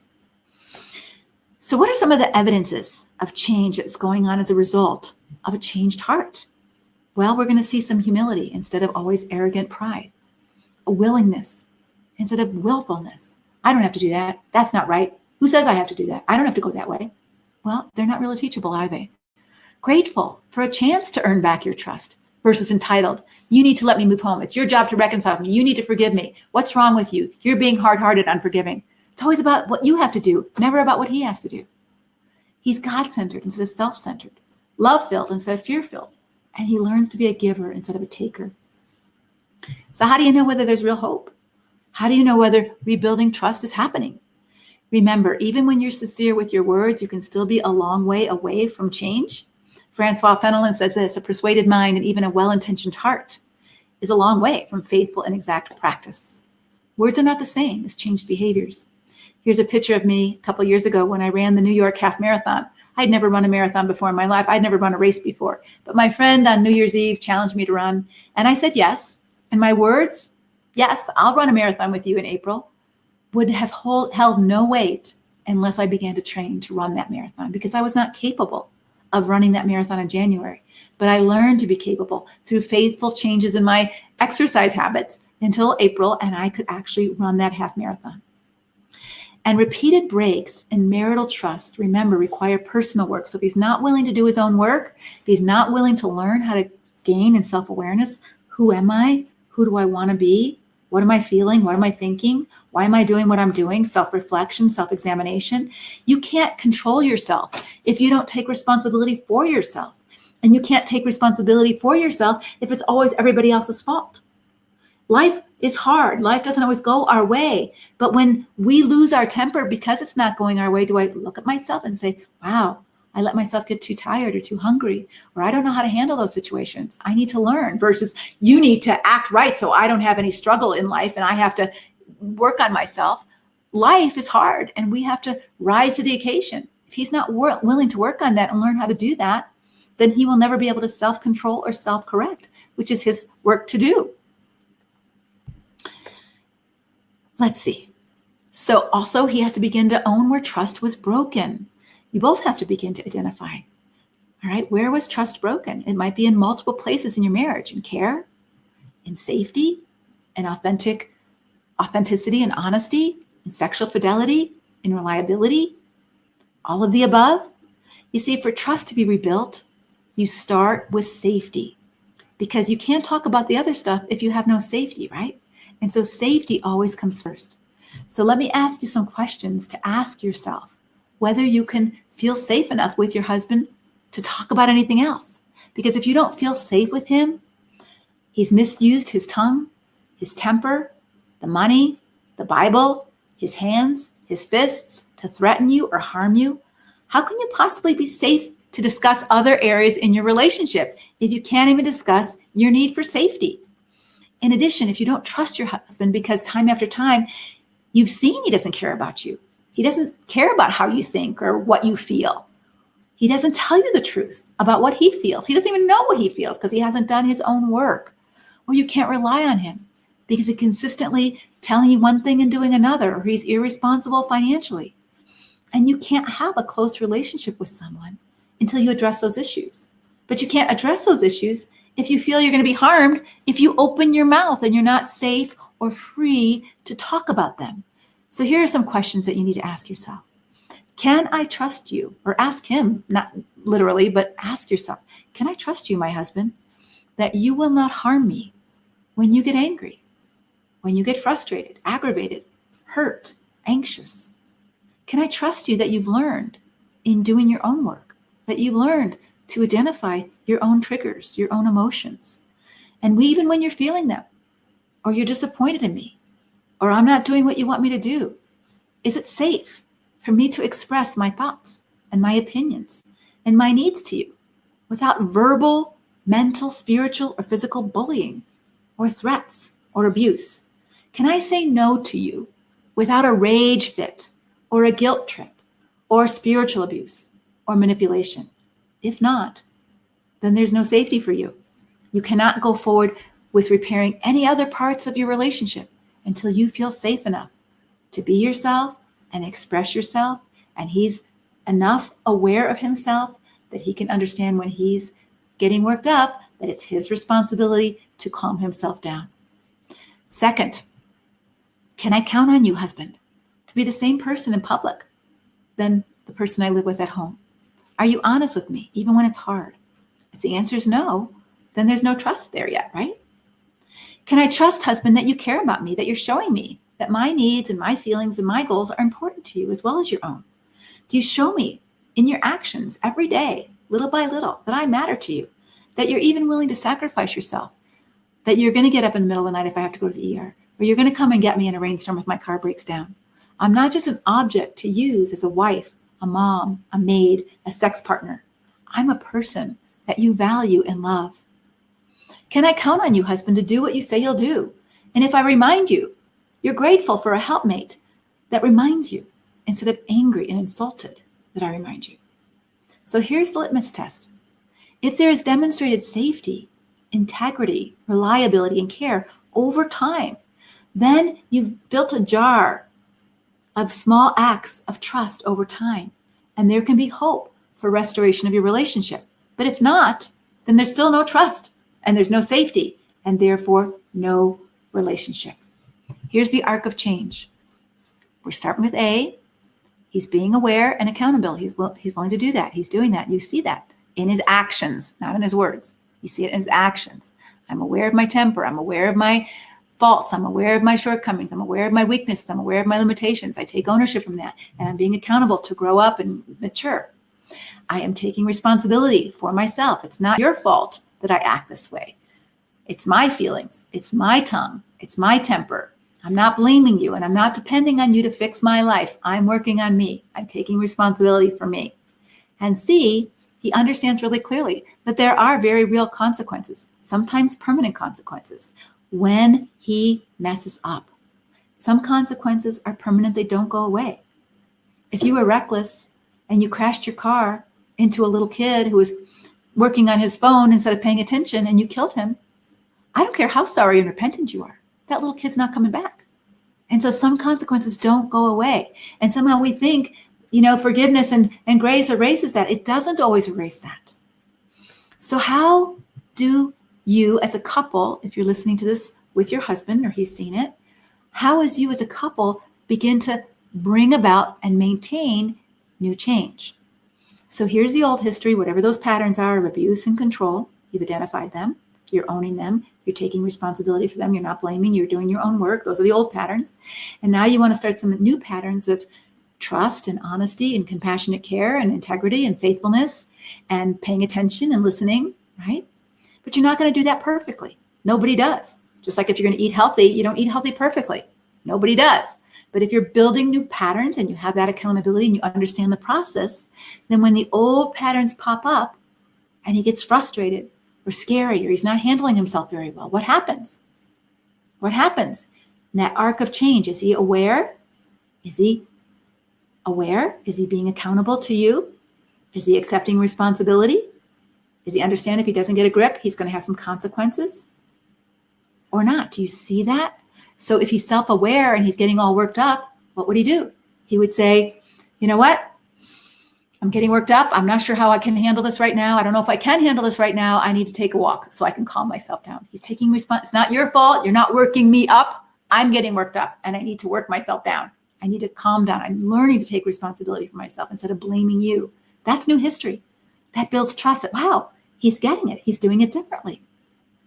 Or when he doesn't get it, let's say he's not self-aware and you give him feedback. You're scaring me. You're yelling. You're slipping into old history. Is he listening to you? Is he grateful? Are you able to be his helpmate in that moment? If someone says they want to grow, they have to understand the centrality of feedback in the growth process, because high performers are not afraid to look at the replay. And so the replay gives you clarity. Is he willing to listen or defensive? Is he open or closed? Is he teachable or argumentative? You see, the benefits give you greater clarity and feedback, because feedback or greater clarity and self-awareness, because feedback functions as a mirror. When you go inside the house after working all day, or you go to the bathroom at work and you look at the mirror, and that gives you instant feedback. Oh my gosh, I didn't realize I have broccoli all in my teeth from lunch. You didn't know until you got that feedback from the mirror. It gives you clarity. I need to change this. I need to floss my teeth or get that broccoli out of my teeth. Or I have big black circles under my eyes because my mascara dripped down, or whatever. Whatever you need feedback from, An athlete gets feedback. A pro athlete always looks at the replay to see what they did right and to see what they could improve. If your husband isn't willing to listen to your feedback, there is no change. If he's not learning to be self-aware, these two things, learning to be more self-aware and catching himself, or more open to you catching him and him taking and being grateful for that feedback and making those corrections. If that's not happening, I don't care what he's doing. Change is not going to be authentic and change is not going to be consistent, because those two pieces, being self-aware of yourself and taking responsibility and taking feedback from someone and being grateful for that feedback, helps you change. If he's not there, change isn't happening despite something else. The Bible tells us the way of a fool is right in his own eyes, but a wise man listens to advice. And Hebrews tells us that we all need feedback. Exhort one another. Speak the truth. Don't be silent. Exhort one another day after day, lest any one of us become hardened to the deceitfulness of sin. But don't be fooled, friend, by charm. Sometimes our husbands turn on the charm, and they're fun, and they're lovely, and they're charismatic, and they're confident, and they're good with words, and they make us feel wonderful, and they seem so confident and so sure that we're going to make it, and he's changing, and it's all going to be great. You don't want to look at that. That's easy for him. You want to look at his character. Is he growing? Honesty, loyalty, reliability, humility, and faithfulness. Do you see changes in his character? That will help you. Don't be fooled. Look at the old history. A history of ignoring you, a history of avoiding conflict, a history of denying responsibility, a history of blaming you, a history of repeating his mistakes over and over again. That's the old history, that red arc. What's the new history? I'm receiving feedback. I'm beginning to have more self-awareness. I do reflect on why I'm doing what I do. I control myself better. I correct myself better, even in the middle of your changing your eating habits, right? Oh my gosh, I'm aware. I bought Pringles again. Why did I bring Pringles again? I know I'm going to eat the whole can. I'm going to throw those Pringles away. That's new history. You bought them, but you were aware, you stopped yourself, you threw them away. That's new history. When you begin to do that, you build trust in the habit patterns that are changing overnight. So what does new history look like? The ability to recognize your problem. Awareness. You see clearly. You're willing to hear feedback when you don't see clearly. Accountability. That's the A step. You respect and care for the other person, creating new safety and new sanity. And you're willing to understand this is a long-term lifestyle change. It's not, what do I need to do to get back home? And as soon as he gets back home, guess what happens? He resorts to his old behavior. I remember when I went to my 40th class reunion, I had about 20 pounds to lose. And I lost it because I wanted to look good for the reunion. But as soon as the reunion was over, I gained it all right back because I wasn't into lifestyle change. I was into a goal in order to get a result. And when that result was over, and so your husband may do some changes to try to move back home, but if he's not committed to changing his patterns and being a different kind of man, then nothing's going to change over the long haul. So is change real? Is he willing to be accountable to you, to others? Is he willing to be responsible to himself, to you? And is he accepting of the consequences? Practice and patience creates real change. Now, I know we're a little over, and I've given you a lot to process, and so I want to get to the question and answers. Can I just give you a couple of pieces of advice for you? Because you may be sitting there saying, there is no way he's doing that. He's not changing. And so I want to just give you a few tips for your next steps in case you're sitting right there and you don't think he's going to change, or you don't know whether he's going to change, or you see what needs to happen, but it's not happening in your life right now. And so you're feeling kind of lost still because, like, what do I do if this doesn't happen? Now what? So what will you do now? Because you still need to do your work. He's got his work to do. You can't do his work, but you have work to do. So let me just quickly give you a few things that you can start right away. First, commit to yourself. No more pretending. This is a destructive marriage. I don't trust my husband. I need to learn how to handle that reality, maybe in new ways, but this is the truth. And healthy people live in truth and reality, right? How do I do that? Well, put your marriage in its proper place, right? Sometimes we become very marriage-centered as Christian women. We become very man-centered. Like, I have to have my husband's love or I will die. Kind of like Aaliyah.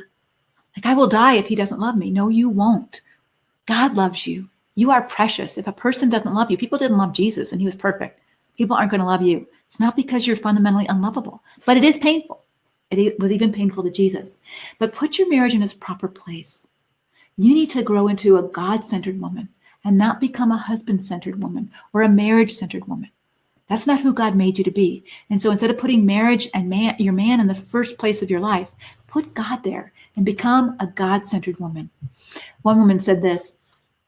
She said, I learned to do that, and things immediately changed. I got my perspective back. Build your core strength. Core is something we teach in a group called Conquer, which I'll tell you about in just a second. But it contains 4 things. No more pretending. I'm committed to truth.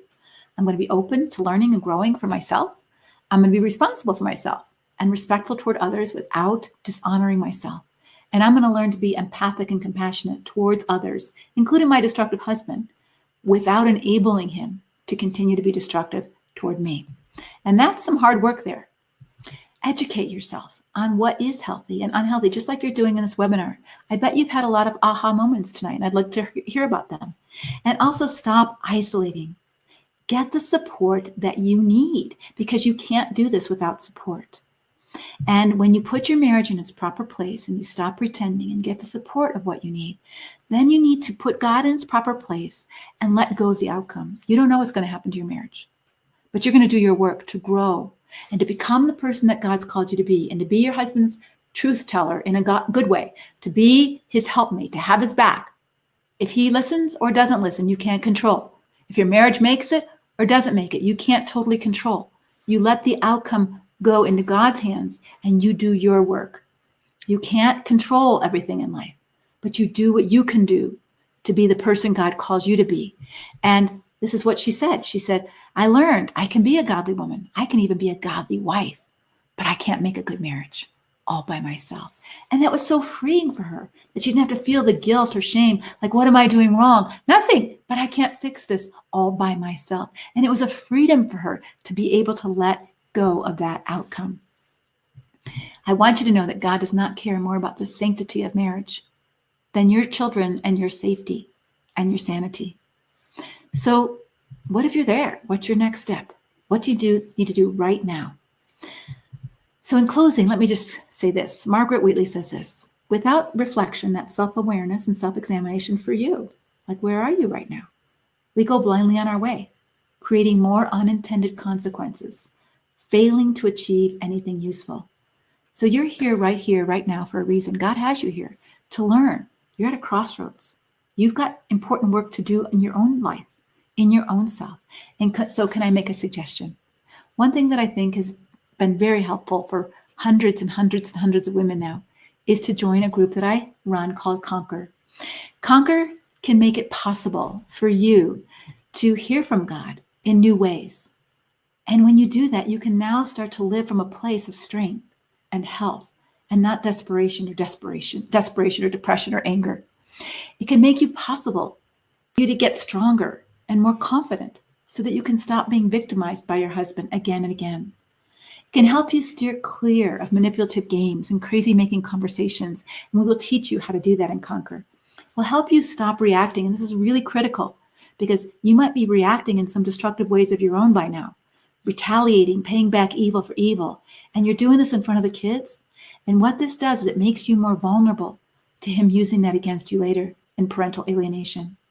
And you need to gain the freedom from bitterness and resentment. And Conquer is a perfect fit for you if you are a woman. This is a women's only group. We have some guys on the webinar, but for Conquer, women only. And it's a Christian-oriented group. So if that's not your thing and that would be offensive to you, Conquer is biblically based and we follow Christian principles. So I want you to know that up front. That doesn't mean that I think that the sanctity of marriage is more important than your safety and sanity. Sometimes divorce is the best next thing for you to do for your safety and sanity. But we do honor God in all that we do. If you don't like who you're becoming in this destructive marriage, you're shrinking into yourself. You're becoming smaller and smaller, more afraid, more uncertain, more crazy, more reactive. Conquer. You need the support of other women. And you're ready to grow and become all that God has for you. And you're also willing and ready to invest in yourself for a change. Then Conquer can be for you. Shelley said this: today, after Conquer, I'm no longer the wounded woman in a withering relationship. Thanks to Conquer and the work of the Holy Spirit, I was wonderfully made and I'm wonderfully restored, and so was my marriage. Although both are still works in progress, I'm a woman of worth, a warrior, better equipped for emotional and spiritual battles in this world. I'm not crushed by my fears. I conquer them. I'm not defeated by my circumstances. I'm victorious because I've learned to conquer, not cower. And Lori said this, Conquer's really helped me. I'd been separated from my husband and I've struggled with guilt.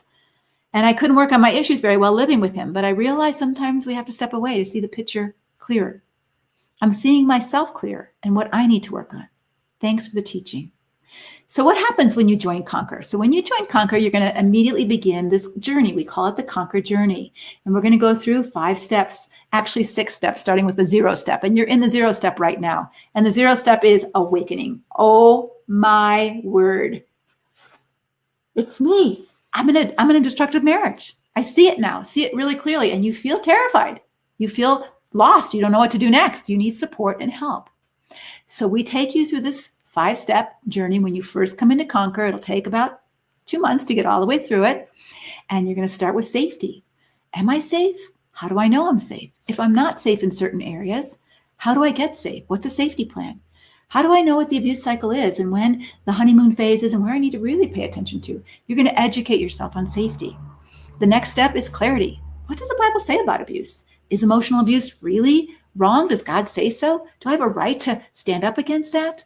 What are the consequences if I don't stand up to that? How is that going to affect me? You're going to get really clear on all of that. And then we're going to move into stability because maybe right now you're feeling very unstable. You're reacting, you're very negative, you might be slightly depressed. And so we want to help you right away.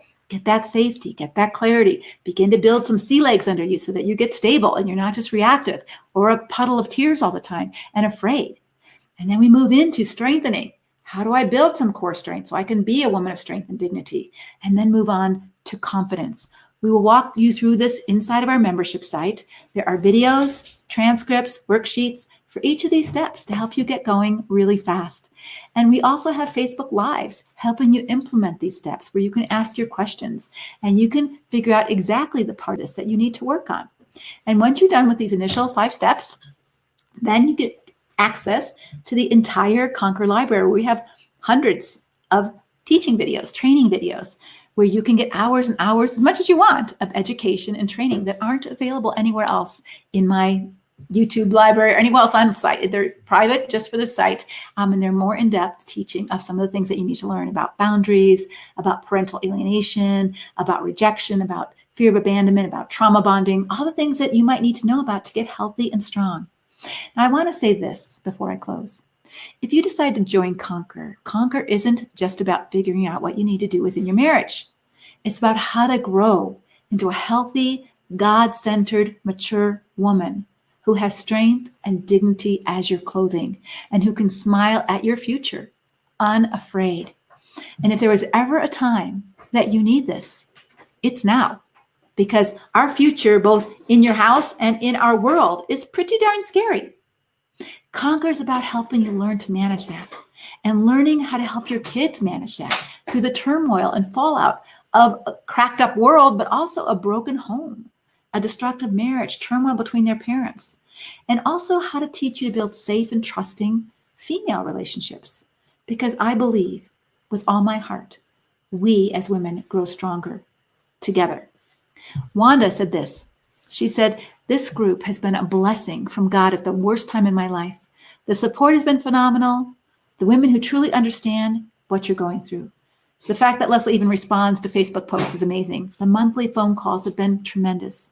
I'm thankful she's makes this available to me no matter where you live. Wherever you live in this world, you can join Conquer because it's entirely online. Kathy said this. It's so helpful to know there are so many other women out there sharing our experiences. 1 in 4. But you'd never know it sitting in church because no one talks about it. She said they're not exact experiences the same, but they're so much similar that it gives me the courage to face another day. And the resources available through the knowledge and experiences, not of the videos only, but she's saying about the other women who maybe have already gone through a separation or already contacted a lawyer, done other things that you need to know about. This is absolutely priceless. When one doesn't know which way to turn, others do. The prayer support, the focus on doing the right thing, even though it's hard or scary, is incredible. I am so grateful for this place to share my frustrations and to encourage others. So let me tell you what you get if you join Conquer.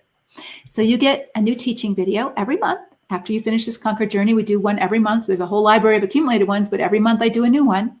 And you'll get a handout with that teaching video, plus an MP3 if you want to listen to it audio-wise, and a full written transcript if English is not your first language and you want to read it while you watch it, or you just want to read it because it's faster. You get that as well.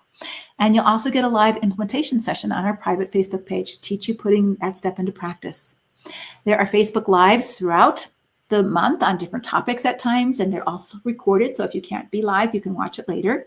We also have 2 90-minute phone calls each month, a daytime one and an evening one. So, and me or one of our coaches is on the phone, and you can ask our questions.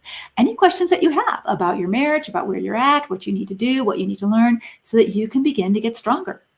We also have a weekly prayer group on our private Facebook page. This private Facebook page is invaluable because you have a community of women who know exactly what you're going through, exactly what your life is like. And night and day, you have prayer support on there. And we also have a weekly prayer meeting on Tuesday mornings. You also get reduced prices on my other group coaching classes.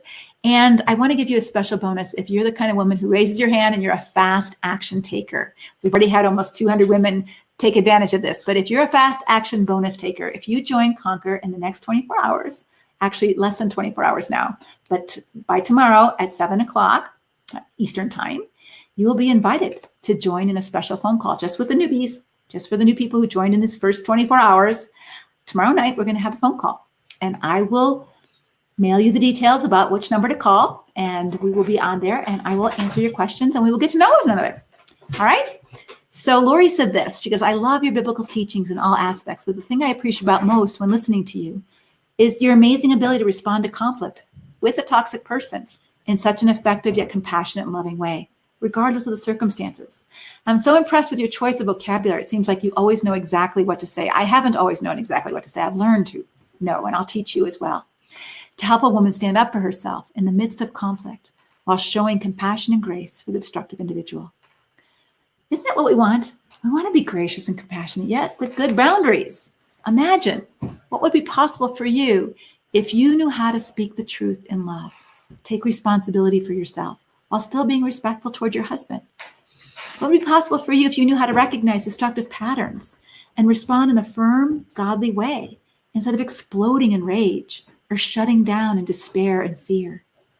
What would be different for you if you knew how to establish appropriate boundaries? You knew how to do consequences. You knew how to make good choices and follow through with those choices. You learned how to use your voice and express it honestly and respectfully, and had the courage or find the courage to say, I won't live like this anymore. Now, some of you might be feeling like, I don't know tech. I'm not good at the computer. So let me just show you what the site looks like real quickly. When you join Conquer, you're going to be sent to a link like this where you log in, you put your name or whatever membership ID you want to use and a password like you do everywhere else.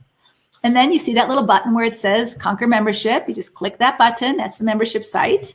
And here you go. You see a little video from me. You can watch that. You can press the button, start your Conquer journey, or watch the current video from this month. Easy peasy. And then once you start your Conquer journey, these little green bars are each step, the safety, the sanity, the clarity, all the steps that you're going to go through. And you just look at all the videos on each one. You download the handouts. You press pause when you're done, or it'll tell you, I've gotten this far through the video. You still have this much more to go. And you just continue to watch them. It's very, very easy. And then we will get you on the Facebook page so that you can be part of the larger community. So almost done. What would be possible for you to do differently if you had the love and support of a group of Christian women who knew what your life was like and believed your story, and who could still laugh together even during hard times and find joy even when you're in a destructive marriage, who will pray for you regularly and teach you to connect with God in new and deeper ways, all for the cost of less than a cup of coffee per month. Over the past 5 years that we've had Conquer, I have always just charged $27 a month. I've never raised the price. We've added a lot of new features to Conquer, lots of new perks, lots of wonderful benefits, but we've never raised the price. It's still only $27 a month or $270 a year, which you get 2 months free. And there's no contract. You can come and go. You can cancel at any time. But Conquer closes, and it only is open twice a year. So if you do quit, you can't rejoin until the next opening, which is a disadvantage if you leave, because we want you to stay and get the full value of the time that you're here. But you can quit anytime if you need to, or if you find out Conquer's not for you. And if you decide to join Conquer, we do have a couple extra bonuses for you. One is a downloadable quick start bonus with all the dates of our Conquer Facebook Lives with your Conquer journey. So you'll know exactly where you show up on Conquer and where it's supposed to be and when the phone calls are and what the phone number is. And you'll have those on papers. So if you're tech challenged and you can't always find your emails, or you don't know where that is, or you haven't figured that out yet, you'll get a couple of weeks just to get acclimated to the tech, and you'll have it in downloadable form, and the schedule's right there with all the links. The second thing you're going to get is a bonus book that's not available anywhere. And I've had a couple of requests already from the first webinar this morning. Can I get this book? Can I get this? No, you can't. It's not available for sale. It's a book that a friend of mine, Marianne Modesti, who's a lawyer, a family law attorney in Doylestown, Pennsylvania, and I wrote on if you're going to say I don't, if you're thinking about separating, what do you need to know? What do you need to know? This is not an impulsive decision. What do you need to know? How do you need to prepare wisely and legally if you're going to separate? And if you're going to consult with an attorney or hire an attorney, what kind of attorney do you need to look for? What character qualities in the attorney do you need to know that they have? What will they be able to do for you? What won't they be able to do for you? Before you plop down a $10,000 retainer and then realize I've hired the wrong attorney, you need to educate yourself on what that process looks like. And so this book gives you about 70 pages of all of that. And it also gives you advice of other Conquer women who did look for attorneys or made terrible mistakes or did learn how to ask questions through a bunch of mistakes that they shared with us, so that we are sharing with you, so that you, if you're in that place, this will be a free book for you as you join Conquer. And then the second free book is In Her Shoes, Walking in Her Shoes. And this is just a book of blogs over the years. I've written blogs for women in destructive marriages for over 10 years, one a week. So I have hundreds and hundreds and hundreds and hundreds of blogs from women who've asked questions. And so we took the most read and the most responded to, and we put them in a book. So very quickly, you can see some answers, because probably their questions are your questions, and you can read them right away without having to watch any videos yet. That book will be accessible to you. And neither one of these books are available for sale. They are just for new Conquer women. Remember, C.S. Lewis said this: you can't go back and change the beginning. And some of you are probably saying, I wish I never married him. But you can't go back. So here you are. But he says, you can start where you are and change the ending. And so Conquer will give you the structure and support to make that change possible. So if you're interested in finding out more about Conquer, go to leslievernick.com/Conquer sign up. And you will get tons of information about it, what Conquer is, what you get. Also, there'll be some videos of women in Conquer who will share with you their story about how that's been helpful. And also, at the end of that, I just want to invite you. We are having a virtual live conference. We have a Conquer conference every other year. And we're doing that now in October. And so we are going to give you an early bird price like we gave our original Conquer women to join. And we would love to have you be a part. You certainly don't want to miss it as a newbie, to be part of our Conquer community, both in the group and also come to the session for our virtual conference. And we have some amazing speakers, and you can read more about that if you click that button. All right, so I'm going to close now. I'm going to go back to the video and answer your questions. All right, so hold on. I've got to stop sharing. I've got to think through this now for a minute. All right, we're back. So let me answer some questions for you. If you have any questions about Conquer or questions about the webinar especially, I would love to answer them. We went really, really fast. And I know sometimes it feels like drinking through a fire hose, so I apologize for that. Maybe I need to shorten it and take some things out, but I just feel some of it's so important for you to know, especially if you've never heard any of this before. But it does feel a little scary to all of a sudden be hit with all this information. So if I can answer any questions for you, I'd be happy to. So let me switch to my computer so I can read the chat and questions. Hold on.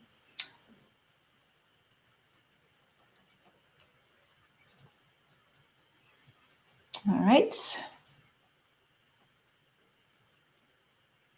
My computer's not opening. There we go. All right. All right, let me put my glasses on because it's really small print. How many times to trust someone who repented and asked for forgiveness and became born again, but is backslided again and gone back to his old ways? Is this a sign marriage isn't going to work? Well, it depends on what his old ways are. So you can be married to an unbeliever and it might be a difficult marriage. It doesn't have to be a disappointing, or it doesn't have to be a destructive marriage, right? So I don't know what his old ways are. So if you're married to a non-believer who shows care and respect and allows you the freedom to say no, and you have mutuality and reciprocity, you may not share your faith, but at least he's treating you like a decent human being. That's not a reason to break up a marriage, right? The Bible tells us that's not a reason to break up a marriage. So I wouldn't let that be the criteria, but it depends on what their old ways are. If their old ways are these destructive patterns that we're talking about, then it may be that you can't live in a relationship like that safely or sanely. And that's part of what is important for you to think through. And if you're not sure of that, joining Conquer will give you that greater clarity. All right. All right. When I set boundaries, all I hear is, so your love is conditional on my behavior. Jesus doesn't love us that way. Well, I don't know what you mean by boundaries, because sometimes the way we set boundaries or the way that we speak boundaries sound like that. And so that's maybe where he's getting the idea, like, if you don't do this, I'll divorce you, or if you don't do that, and that we call that a boundary. That's not really a boundary, that's a consequence. So I want you to think about boundaries as doing two things. And we talk a lot about this in Conquer. Boundaries do two things. They clarify identity. So this is me, this is you. This is what I think. This is what you think. This is what I want. This is what you want. This is what I'll do. This is what I won't do. This is what you like. This is what I like. So it clarifies who is who. And so this is my house and this is my neighbor's house. That's a boundary, right? I'm not trying to control them. I'm not telling them I don't love you. I'm just clarifying this is my house and this is my responsibility. So it clarifies identity and it clarifies responsibility. So boundaries do those two things. If you think about states, for example. So I live in Arizona. So Arizona, we have no borders around Arizona. There's no fences. United States are trying to build a wall, but in the United States, we don't have any walls. We have just little signs. Welcome to Arizona. You're leaving Colorado, right? So, but Arizona identifies itself with a state flag, a state bird, a state license plate. They have their own Senate. They have their own representatives. They have their own laws in the state of Arizona. And they're different than the state of Colorado, right? So Arizona has boundaries. That we do this in Arizona. We don't do this in Arizona. I can carry a gun in my purse if I want, without any kind of permission or any kind of, you don't need a license to carry a gun in Arizona. If I did that same thing in Illinois, I'd be arrested. Illinois has different rules, right? So I'm not trying to tell Illinois what to do. That's not my responsibility. So when we set boundaries basically on what Arizona is willing to put up with and what Arizona is not willing to put up with, what Arizona stands for and what Arizona doesn't stand for, what rules are good for Arizona and what rules aren't good, what's Arizona responsible for, what Arizona is not responsible for. So in a relationship, that can be really helpful. So when you say to your husband, you're not allowed to watch pornography, that's not your right to put a boundary on his pornography. That's not your responsibility. That's his responsibility. Okay. A boundary might be, I don't want to be intimate with someone who is intimate with strangers on the TV or on the computer, who masturbates to porn. I'm not the kind of person who wants to do that. I'm not the kind of person who wants to do that. And so this is identifying yourself. That's not okay with me. I don't want to drive with you when you've been intoxicated. That's a boundary. If you're intoxicated, I won't drive with you. I'll call an Uber, right? Doesn't mean I don't love you, but I won't drive with you. So in Conquer, we help you clarify, what are your boundaries? What do you stand for? What do you stand against?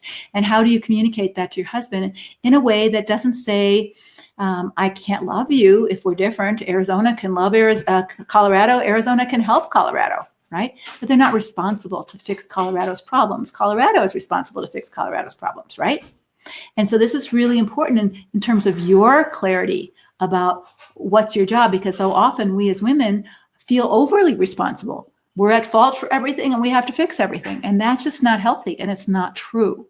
And so I don't, and if your husband says, what's he saying? If you don't love me, well, I can't find the question now, but if you don't do what I say, or if you have this consequence on me, love is conditional, whatever he said. I think you can say, in some ways, my love isn't conditional. God calls me to love an enemy, but our relationship is conditional. If you keep doing this, I won't be able to stay married to you, right? And I think there's proof to that. If you keep lying and cheating, or abusing me, I won't be able to stay married to you, because those are my boundaries. I won't let myself be treated that way, right? Just like if my cleaning lady came and didn't clean the house, I can't put a boundary on her and saying you have to clean my house well, but I can say I won't let myself hire you again because, and I wouldn't say it that way, but I won't let myself use you anymore because you don't do the work that I'm hiring you to do or pay. And so those are my boundaries, right? So we clarify that a lot in Conquer, and that would help you, but perhaps you're saying it in a way that leads to him thinking that. All right. If you don't see a marriage counselor because it's not your type of marriage counselor, if it's not your type of marriage, right? If you don't see a marriage counselor because it's not for your type of marriage, is it worth it to see the same counselor separately? Do they have to be a marriage counselor? I wouldn't see the same counselor separately if you're in a destructive marriage, because if your marriage doesn't make it, it puts the counselor in an awkward position, because the counselor is, when you're doing, if you're working on, a marriage counselor is the counselor for the marriage, right? And so a marriage counselor doesn't have you as a client and doesn't have your husband as a client. They have the marriage as a client. Their goal is to help your marriage make it, right? So they're not going to advocate for you. They're not going to take sides. They don't do that. So if your marriage counselor is seeing you privately and your husband tells her he went to see a lawyer, now does she have to tell you that? Because you're both having the same well, she's breaking his confidentiality. It puts her in an awkward position, and no counselor should see both of them individually. It just puts you in a compromised position with confidentiality. It puts her in a compromised position with confidentiality. And so you don't do marriage counseling at all until you both work on your individual issues and get some clarity on the self-awareness and taking responsibility, accountability for your stuff. If you're overreacting to him, not overreacting, that over, like it's not justified, but reacting sinfully. All right. If you're doing those and you need to work on that, or you're too passive, or you're too accommodating, or you have no boundaries, you need to work on you. And if he's taking advantage of that and controlling you and blaming you for everything, he needs to work on himself before you can repair the relationship. But I wouldn't use the same counselor for that. All right. How can you protect your children from your husband's destructive patterns and abuse? If it's coming at me, she is learning that behavior, or will suffer being the receiving end at times. I think that's a really good question, Jessica. And one of the things I did when I was writing my book on the emotionally destructive marriage is I interviewed a lot of women, asking them, what are your kids like now if you stayed? Like if you believed in the sanctity of marriage so much so that you stayed, no matter how your husband treated his children or treated you in front of the children. And I would say 90% of the women said I should have left. I should have left a long time ago. It caused a lot of damage to my kids. My kids are suicidal. They're repeating the same behavior. They're in and out of mental hospitals. They're not handling themselves well. So if we think about our brain, our brain is hardwired to do two things, basically. One is to be safe. So if we're in danger, our brain's going to be focused on being safe, right? Or it's wired to grow. I mean, every baby, you don't have to tell a baby to roll over or sit up. They want to grow. But if a child doesn't feel safe in the environment because there's a lot of screaming and yelling and abusive behaviors and threats and, just a lot of drama, then you're hindering your child's growth. Their brain isn't going to develop like it should, because so much of their brain energy is wired towards safety and trying to be safe and worrying about safety. And so that's why I said, if you don't feel safe, you can't have a healthy relationship with anybody. A child can't with a parent, and you can't with a spouse. And so you, as the parent, are responsible for your child's safety. And if your husband's doing things that harm that safety, you're going to have to get strong enough to put your foot down and do something to protect your child. To just abdicate your role as a steward of your child's safety because you're scared too isn't enough. All right. You need to own, I'm scared. I'm not safe. They're not safe. What do I need to do? Because the marriage relationship right now is not a healthy, safe relationship. And I need to get us both, or all of our kids, to safety. And I'll just share a story. A woman who was trying to stay well with her husband. This was before I even wrote my book. Right after I wrote my book, How to Act Right When Your Spouse Acts Wrong. So that was almost 20 years ago. It's before I ever wrote my book on destructive marriages, but I was still working with people in this. And she was in a very destructive marriage, and she wanted to learn to act right when he acted wrong. And in her pastor's point of view, it was like just being the submissive, accommodating wife, just put up with it. And she was learning, no, I'm not supposed to do that. But she went to the doctor. She was doing their physical. We're homeschool families. She was doing the physical, just their yearly physical, nothing dramatic. And she had 5 kids. And the doctor pulled her in the office and he said, I need to talk to you about something. What's going on at home? And the wife got really scared and she goes, she thought one of the kids told or something. And she says, like, what do you mean? And she said, well, something's going on at home because every single one of your children and you have high blood pressure. You're all sick. Why? And he was very perceptive in knowing that when you're under that constant tension, it affects your body. And even their 5-year-old had high blood pressure. They were in danger of getting physically ill from living in this environment. And it was her responsibility as their mother to keep them safe. And if it meant separating from her husband, then that's what she had to do. And hopefully that would wake him up to realize he had some work to do to repair safety and trust, which he didn't do. He just berated her, and her church excommunicated her, and she got through it and got to the other side, but her children were safe. And so I don't know what the level of stress you and your kids are under, but if you join Conquer, you'll begin to understand in that very first module, safety and how to develop a safety plan, because as much as you're scared, your kids are depending on you to protect them. And if you're not equipped to protect them and you don't know how to, and you're too scared to do that yourself, you're going to have so many negative consequences in their lives and yours. Please learn how to do that now. Please learn how to do that now, and we will help you learn how to do that in Conquer.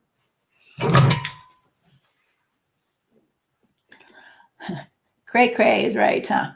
How can you protect your children? What if you've left and you see your husband doing the good things you showed on the list, but you have no desire to reconcile with him, but would rather divorce and be open to remarrying? I can't get over the verse that says, if you must leave, remain unmarried or be reconciled. Yeah, and so that's your work to do right now. Again, I don't know the details, so I can't advise you, but I will just be honest with you. Sometimes trust is irreparably broken. That you can care for someone, you can even still love someone, but you don't think you'll ever trust them again, even if they really are looking like they're doing the work. And let me give you a couple of examples. Let's say that your father or your favorite uncle or even your brother sexually molested one of your children. And you found out and you confronted him and they admitted it and they went in for help and they were doing their work and it looked like they were getting some help. And you would be grateful for that and you would be thankful for that, I bet. But I also bet that you would never trust him to babysit your kids again or be in the same room unsupervised again, would you? Right? So sometimes trust is broken, that you can't trust someone again. You won't. You shouldn't. Right? And even if it looks like they're building some trustworthiness in their life, great. But are you going to take a chance with your child or your life? So I think there's a reality of broken trust that isn't repairable. I don't know if that's with you or whatever. I wouldn't think about remarriage right now. I would think about getting healthy. So many women end one marriage and don't do their work. They think it's all his problem. And I'm not saying it's your problem that he abused you, or it's your problem that you're in this destructive marriage, but there's some unhealthiness to all of us. And in order for you to navigate through a divorce in a healthy way, you still have your own work to do. And I would encourage you, before you ever think about reforming a new relationship with a different man, that you figure out your part, whether it was you were passive, you were too accommodating, you were too people-pleasing, you never said no, and you were taken advantage of. It could be good qualities, but you still need to learn how to have boundaries and how to have wisdom and discernment to not let you be taken advantage of by your good qualities. I did a Facebook Live last week on my normal page about, what are the Christian virtues that sometimes abusers target? When you're long-suffering and forgiving, which are great Christian virtues, but you have no boundaries and no discernment, abusers target you because they know you'll forgive 7 times 7 and you'll keep taking them back. And so I don't know, that's not you because you're obviously setting boundaries and getting divorced, but I think you need to think through what were some of my things that I didn't do or didn't see so that I can grow through that and that doesn't repeat itself in the next relationship if I ever have one. But you also have some spiritual work to do and dealing with this struggle of, am I allowed to remarry? And it's a legitimate question biblically. And I'm not going to answer that for you because I don't have to answer to God for you and I don't have to answer for your life, but you do. And so do some work. And this is your work to do in order for you to be grown up and live in strength and dignity. All right. All right. Next question. My husband moved out with our son in April without my knowledge. This was on the advice of our family therapist that was working with our son from January through March. How do I deal with the grief of a loss of relationship with my son? Do you have suggestions on how to deal with the trauma that the therapist suggested? There is no court order yet. I've been trying to visit with my 15-year-old son, but his father says he doesn't want to see me, which is true, as my son is unresponsive to my calls and texts. Do you have any suggestions on how to handle the alienation?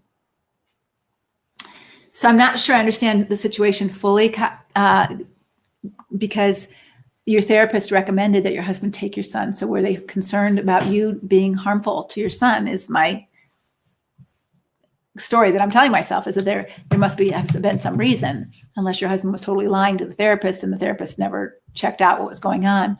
But I think probably the first step you need to do is get yourself an attorney. However, or at least consult with an attorney about this. Is more of a legal question. How much right do you have to visitation? If he were 8 years old, I would say you probably have a whole lot more right than if he's 15 years old. Usually at that age, a judge will give that child the right to say no to you, that I don't want a relationship with you. I don't want to talk to you. So here's what you do if it's an alienation kind of thing and your husband's been lying to him, is do two things. One is understand that your son is very confused. He's also been very harmed and hurt by whatever's happened in your marriage, and that he's siding with your husband for whatever reason. It might be that your husband's finally giving him some attention and he likes that. It might be that your husband's saying, if you go to mom's, I'm never going to talk to you again. And so it's easier for him to stay with dad. It might be that he's a boy and he wants to stay with his dad and that feels safer for him. It might be that he doesn't trust you because of some things he's seen you do or things that he's heard you say that feel scary to him. There might be lots of reasons, but here's where you can do your work. I think to do some soul searching, and it might be that you just write your son's letters or write him texts. I love you. Just wanted to know I'm thinking about you. Just wanted you to know I'm doing my work. I know it upset you when I used to yell at your dad or whatever you used to do. If you yelled at him or, if you said some things or whatever happened that caused him to break trust with you. All right. So here's if you have a really good relationship with a child, it's harder to break that bond. I did a little bit of parental alienation teaching on one of my Facebook Lives recently, so you might want to go back and watch that. But if you have a really good bond with your child, it's harder for the other parent to break that. But if there's some things that you've done with your child that has caused stress in your relationship with your child that made it easier for him to come in and demonize you. Mom's drinking too much. Mom's a nutcase. Look at how mom yells at me. She's unforgiving and hard-hearted. If you've done some things that your kid has witnessed that made it easier for your husband to come in and lie about you or exaggerate things that you did, which broke apart that bond that you had with him.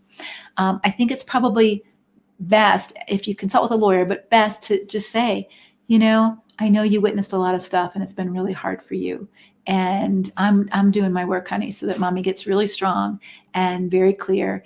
And I'll be, thinking about you every day. I'll never stop loving you. So you're reminding him you're there for him. You love him. You care about him. You're praying for him. You're not asking him to do anything. You're not asking him to talk to you. You're not asking him to take you back. You're not making any demands. You're not threatening him. You're just showing him a mother's love. Be consistent in that. Send him a card on his birthday. Send him a thinking of you regularly. Send him a Christmas gift. All those kind of things. Because you're putting marbles in the jar of you can trust me. You can trust me. You can trust me. I am here for you. I love you. I'm not asking you for anything. I'm being faithful. I am being reliable. I am being loyal. And you're putting those marbles in the jar one by one. And it might take a year, 2 years for that jar to fill up enough for him to say, maybe my mom is different, or maybe my dad isn't right, and be able to reach back out to you. But meanwhile, you keep putting marbles in that jar of building that trust with your son, not with your husband, but with your son, because somehow that trust has been broken. And if you've done anything to break that trust directly, then do your own soul searching and do your own work to not do that again and to be able to own that someday with him. Okay. But meanwhile, also consult with a lawyer to see if there's anything legally you can do. And also, I would check with that therapist, like, why did that therapist advise that? And did that therapist see you doing something that was alienating to your child? And if not, I don't know. It sounds like an unethical therapist if you just sided with your husband. So I would check that out. All right. My husband emotionally abused me and was addicted to pornography for 27 years of marriage. My heart is closed. I'm done trying. Does God expect me to stay in the marriage even if he really does change this time? I think I've kind of alluded to that question, Michelle. I don't think so. I think your husband has sinned against you repeatedly. And whether or not you know his change is real, you don't know. And so maybe it's hard to feel like you can trust him again because he's broken your trust for so many years. And that I think there's a time to say, I can care about you. I can love you as a person. I wish you well. I hope you're happy, but I don't want to be in a relationship with you anymore. I don't want to go through this anymore. I'm done. That's the consequence of 27 years of breaking my heart and breaking my trust. Could you get me a glass of water? Or red juice or something. I'm getting a really sore throat. I've been talking so much today. My throat is getting really closed now. I did about 3 hours in the morning. So I'm starting to lose my voice, and I have a Facebook Live tomorrow. So I'm going to get some liquid in there. But I think, we put this guilt trip on ourselves that somehow God expects us to maintain relationship. And, Jesus didn't run after Judas. He didn't run after the rich young ruler. He didn't say, oh, please, please, you have to have a relationship with me. He just accepted that, no, this relationship is broken. And sometimes that's the reality of sin, that there is damages, and those damages are permanent. You're welcome, Angela. Is conquer more about restoring or healing after marriage ends? Conquer is more about you healing yourself. Whether you stay in we talk about staying well or leaving well. And sometimes you don't know what you're going to do because you're so mixed up inside, you don't have any idea. And so conquer is about you getting healthy, you getting healed, you getting strong, you getting smart, educating yourself biblically on what you need to do to manage your emotions, to handle your temper, to do the right thing. What does it look like for you in this situation? It doesn't look the same for everybody, which is really refreshing because typically the Christian church has one approach to everything. Forgive and reconcile, forgive and reconcile, forgive and reconcile, even if there's been no repentance or change. And that's not true. The Bible doesn't have a one size fits all approach to every single problem. And so we help you work through that and learn so that you can make your own decisions. All right. I think sometimes as women, we've abdicated our decision-making power to other people. And so I'm not going to make your decision for you. Conquer's not going to make your decision for you, but we will teach you how to make good decisions so that the decision you make, you can live with the rest of your life. Okay? My husband and I have been separated since January 2018. He moved out in July of 2018. He had to go to court to get him to move out. Now I am going to court again for the divorce to get finalized because he has stalled and begged for extensions for 2 years. As I move forward, I know he will escalate his behavior. He's not been violent yet. How can I prepare myself to handle more lies, threats, and public defamation of my character? This is very common during divorce, that when he finally feels like he's losing and you're not as controllable as you used to be, he can't control you, he can't manipulate you, he can't threaten you, he can't scare you into compliance, well, then he's going to hurt you. Right. And you're saying he hasn't physically hurt you, but he's going to hurt you. He's going to hurt your reputation. He's going to hurt your finances. And that's what destructive people do. They retaliate and they hurt you. And so I think you need to get your armor on, your prayer armor. You need to get a support system in place. You're not going to change, and you need to get a safety plan, whether it's a financial safety plan. How do you make sure your assets are secure so he doesn't siphon them off or steal them or whatever he's going to do? How do you make sure spiritually you're sound and strong and you have a good support system there? How do you make sure that you're not giving him too much voice in your life? Do you have good boundaries where, hey, I'm not going to talk to you about this anymore, or no, I'm not going to text with him, or no, he doesn't have access to my cell phone number anymore? How do you have good boundaries so that you're not barraged with the phone calls or the texts or the badgering or the manipulating or the name calling? And when someone, gets wind of what's going on and thinks you're a bad person and they come up to you, how could you divorce your husband? What's wrong with you? You're such a hard-hearted person. I think you can have a statement prepared to say to them, you don't know all the facts, and my heart is pure before the Lord, and I'm not going to answer to you for what my husband does. And so to just whatever the statement is that you have, that you're prepared, that you don't get knocked off balance as quickly, but to have a good support system, because it is a rough ride ending a marriage to someone like that. And he will try to scare you. And if it doesn't work to scare you, to give him what he wants, he will try to hurt you to give you what he wants. And it might be physical, but it might just be financial, or it might be your reputation. However he can harm you, he will, because he's angry. And that's what abusers do when they're angry, is they harm you. right? So you can't trust him to do you good, not harm, all the days of your life. That's why you're divorcing the man, right? So don't expect him to turn into somebody he's not. He's a lion or a tiger, and he's going to bite you. So your job is to recognize that and not get too close to him where he has the opportunity to bite you as much as possible, and not have any other expectations than that. And that's hard because you think you know him in one way, but the worst of him is going to come out unless he learns how to handle his own pain in a different way. And so far, it doesn't look like he does. All right.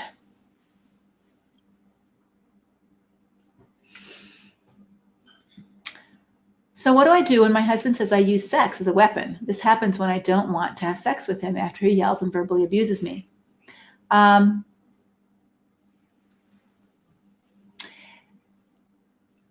You're not going to change his mind. So sex as a weapon isn't healthy, just like using the silent treatment in a marriage isn't healthy, right? So the silent treatment, when you say, I'm not going to talk to you for 3 weeks because you said something I didn't like, that's not healthy. It doesn't repair anything. And it doesn't help anything when you say, well, I'm not going to have sex with you anymore because you don't do what I like. You don't do what it's still a controlling kind of punishment. That's not what I hear you saying. What I hear you saying, so let's say when someone is verbally abusing you, you say, I'm not going to continue this conversation because I don't like the way I'm being treated. And you walk away. Does that mean you're giving someone the silent treatment? No, you're just giving them the consequences of, hey, I have a boundary. I don't like the way I'm being treated, so I'm not engaging in this conversation anymore, right? So that's not a punishment. That's a result. You can't have a good relationship when you verbally batter me. So I'm going to protect me. I'm going to guard my heart above all else as the wellspring of life. I'm going to go take care of me and not let myself get verbally battered any more than if you can help it, you would let yourself get physically battered, right? And you wouldn't just stand there and let yourself get beaten if you could help it, right? If you could get away. So why would you let yourself be verbally battered, right? Get away, go in the bedroom, put your earphones on, go for a drive, take a walk, get out of there, right? We talk about that in a safety plan. So he's having this, remember that entitlement mindset that we talked about in the webinar? I'm entitled to all the perks of a great marriage, no matter how I behave. And so here's where you have the opportunity to confront that and say, so it sounds like you believe that no matter how you treat me, I'm supposed to have sex with you. Is that right? And see if he says, yeah, the Bible says you have to have sex with me no matter what. But the Bible also says that you need to treat me decent. And I can't kiss you when you've called me. And I would just say the names out loud. Why would I want to kiss you when you call me these names? I don't feel safe with you when you call me these names.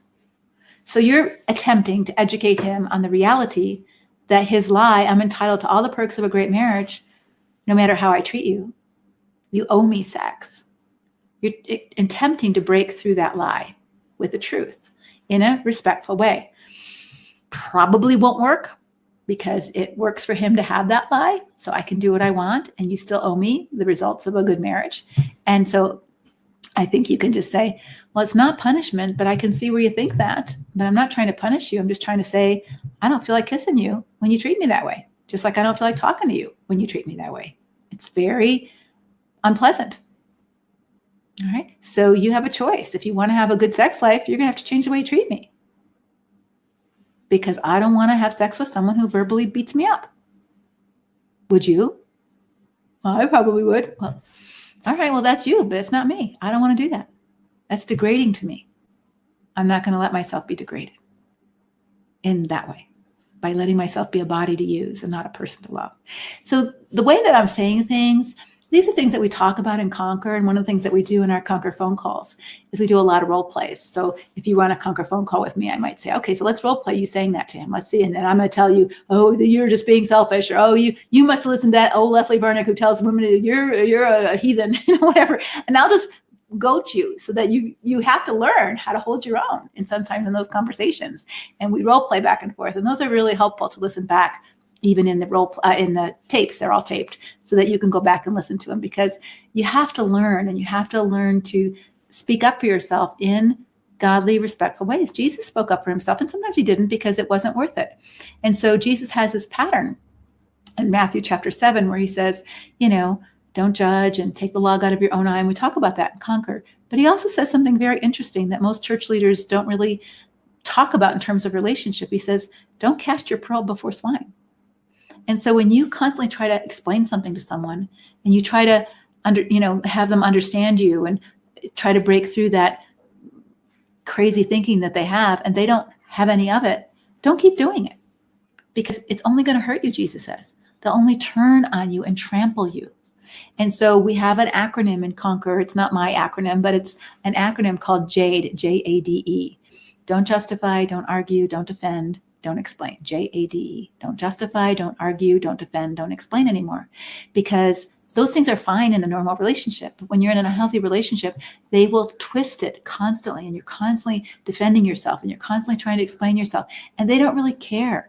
They just want to wear you down, and or provoke you to the point where you explode in anger or rage, and then say, oh, and you call yourself a Christian? Look at you. You call me the abuser? Look at you. You're a crazy woman. Because you've let yourself get so depleted that you've lost control of yourself. And that's not good for you. And so we teach you in Conquer how not to do that. Also, I just want to say one more plug. If you're thinking about joining Conquer, you've already joined Conquer and you're still hanging out here with me, we have our phone call tomorrow. But I just want to remind you, October 23rd and 24th is the Conquer Conference. It'll be totally virtual. It's going to be all day long Friday and all day long Saturday from 11 to 7 Eastern time.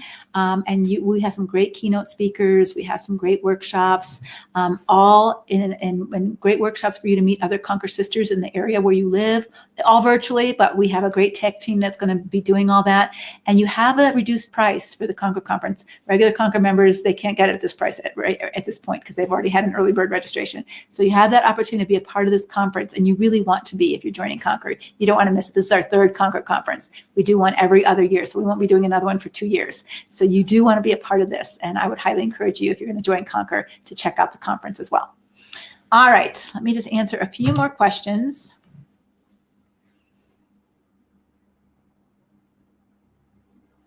What do I do if my husband focuses so heavily on the end times and doesn't like that I do not agree and chooses to want to leave me or emotionally and mentally abuse me because he feels like he has a divine purpose from God to gain superpowers and fight demons, and I don't agree with him? You're in for a tough road, because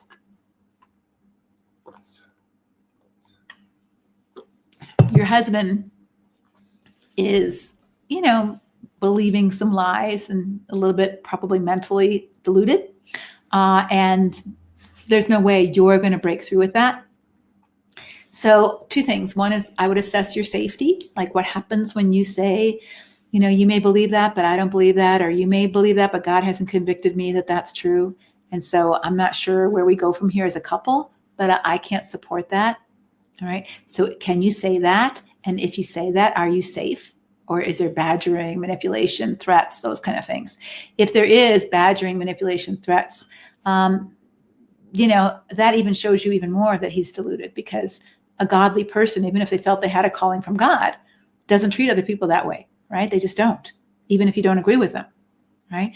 And so I think it's really important for you to get a safety plan in place. Make sure that you can execute that safety plan, that you keep your own head clear, because when you deal with a deluded person or someone who's very paranoid, it can impact your thinking too. So, like when you like if all you watch is Fox News, or if all you watch is CNN, you're getting one perspective of everything, right? And it can affect the way you think. Like you think, oh, this is the way it is. Well, maybe it's not this way, but if all you're listening to is that portion of the news, that's how you're going to see reality, right? So if all you hear is your husband's rants about the end times and his special calling to fight demons and superpowers and all that kind of, you can get pretty deluded, right? And mixed up. So be sure to put yourself in the company of other women. Conquer would be a great place for you to do that, so that you're not, getting toxic in terms of your own thinking. We can get toxic when we only hear one point of view. And if you're in an isolated kind of position where you're not in a good church, or you're not with good girlfriends that can help you say, wait a minute, this is kind of crazy, you are going to start to get affected by that in negative ways. And so you really want to make sure that you are getting a lot of fresh air of new thinking and strengthening of yourself. So Conquer would be a great place to do that, especially if you don't have that in a church community or girlfriend support. All right. What to do with someone who excuses himself for Asperger's being the reason for his abusive behavior? The counselor says, I need to learn how to have a conversation with him because the Asperger's. I do not like that they said Asperger's is an excuse for financial infidelity, porn addiction, deceit, yelling, etc. It's not true. It's not true that Asperger's is the cause of all those things. There's plenty of people who do those things who don't have Asperger's. All right. So there's plenty of Asperger's people who don't do those things. So somebody asked that question in the morning webinar, and it's very important that you understand that there's two issues here. And there's a mental health issue or a neurological issue of Asperger's or bipolar, whatever the diagnosis is. And then there's also a character issue. All right. And when someone has a mental health issue with good character, they're humble, they're teachable, they're willing to accept responsibility for their mental health diagnosis, and they're willing to accept responsibility for their treatment. Like, I need to take my medication. I need to go to counseling for help to understand this so that I don't cause more harm to the people I love by my illness, right? Then those are character issues, and you still may have some consequences of the illness when they're not in the right state of mind, but that they're open and they're teachable, they're willing to listen to feedback. That's a character issue. Being willing to listen to feedback is a character issue. It's not a mental health issue, right? So if you go on Amazon, there's an interesting book. It's called The Journal of Best Practices for Asperger's.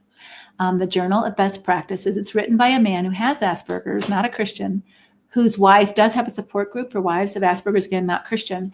But she began to notice that he was pretty out there with Asperger's. And so she sat him down and she said, I want you to watch this video about Asperger's and, or take this test, I guess she was saying. So he took the test about Asperger's and he realized, oh my gosh, I have this. And so just read the introduction to his book in the Amazon, you don't have to buy the book, just read the introduction. You see a humility of character. You see a willingness to work on that. You see an empathy for the pain he's caused his wife and others in his quirky behaviors with Asperger's. And he can't always change any of that. But you see a teachable spirit of, if I want to keep my marriage together, I have to learn how to do some things differently. And so he began to create this journal of best practices. What do I need to learn to do differently? And so here you see a man who's willing to do the work, who's willing not to change Asperger's. He's always going to be Asperger's-y, right? And we've seen characters on TV who portray the good doctor as an Asperger's, but he's not a mean person. He's not a porn addict. He doesn't sin against people and be indifferent to that. And so, he's sometimes, pretty blunt with his words and doesn't have a lot of sympathy or empathy at times when he's just not recognizing it. But he is inviting people in his life to give him feedback about that. And so I do think that you need to tease apart the issue, the mental health issue and the character issue.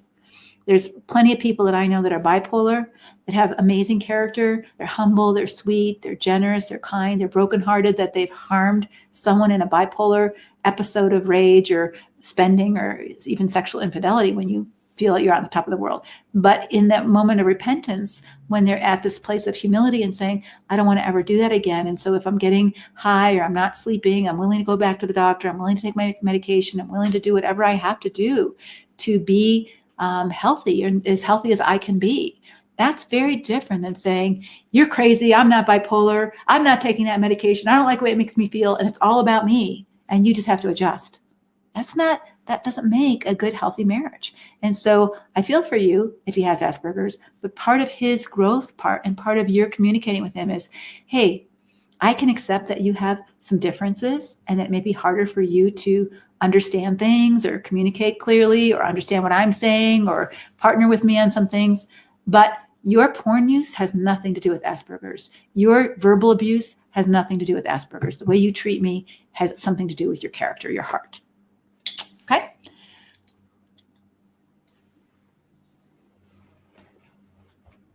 I don't know what that means. What does that mean? Okay, hold on. My dog is lonely for me, so I just bring her up here for a minute. She keeps bugging me and asking for some attention, so hold on. Is Conquer more for women who have left or not left yet? Also, is it a right fit if we are already more towards stage 3? So stage 3 would be stability, I think is what you're saying. So Conquer, we have a lot of women in Conquer, and some are at the very beginning of their journey. They're just awakening, like maybe you. Others are very confident. Some of them are Conquer mentors. They've been in Conquer for over a year or two, and they are mentoring other people in Conquer in terms of encouraging you on the Facebook page and maybe even in the chat. They're learning to be leaders and giving back to the community that has helped them. So I don't think that you all have to start at the beginning. Some of you are already, aware. You've already developed your safety plan. You might have separated already, but you still need the support. And your job is to say, okay, how do I grow through this experience so it doesn't destroy me? Satan, you mean it for evil, but God, you're going to use it for good. I don't want this to destroy me. I don't want to become a bitter, hard-hearted, angry woman. And I don't want to become a scared, fearful, dependent woman who needs a man to rescue her. And so if you leave this marriage, are you just looking for another guy to latch onto who will take care of you? That's not healthy either, right? And so part of your work to do is, how do I become a woman of strength and dignity? How do I grow into the woman that God's called me to be? Because so much of my life has been revolving around making sure he's okay and making sure he's not mad and making sure he's happy and making sure that he's okay with me. And maybe that's not what God wants you to focus on so much. I'm not saying he doesn't want you to focus on loving your husband, but loving your husband might mean disagreeing with him and giving him some healthy feedback versus just colluding with his entitlement thinking. It actually makes it worse when you collude with it. It makes him think he's right and he's wrong. And that's the danger of it. All right. Couple more.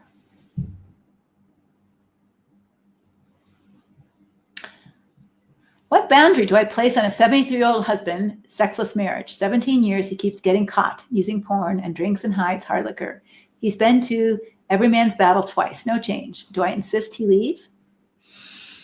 Well, that's up to you. So again, I think you need to ask yourself, what's his problem? You've described his problem here at all. He's a porn addict. He's doesn't want to have sex. He's caught using porn. He drinks. He hides hard liquor. He hasn't changed. Those are all his problem. What's your problem? And what I mean by that is, what is your problem with his problem? See, so here's where we get mixed up. So my husband's problem is he's raging. My husband's problem is he's been hurt as a kid. My husband's problem is he doesn't trust easily. My husband's problem is he has Asperger's. Okay, he's got bipolar, whatever. That's my husband's problem. What's your problem? I'm living afraid. I can't speak up for myself. I'm dying inside.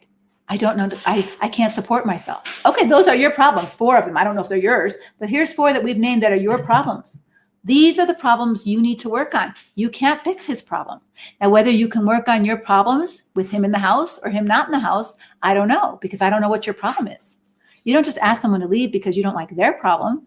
What's your problem with his problem? He scares me. He hits me. He damages the property when he's high. He's sexually abusing our grandkids and the porn he's watching, child porn. I don't know what your problem is. All right. But I want you to identify what your problem is and what you need to do or what you need help with your problem. Right.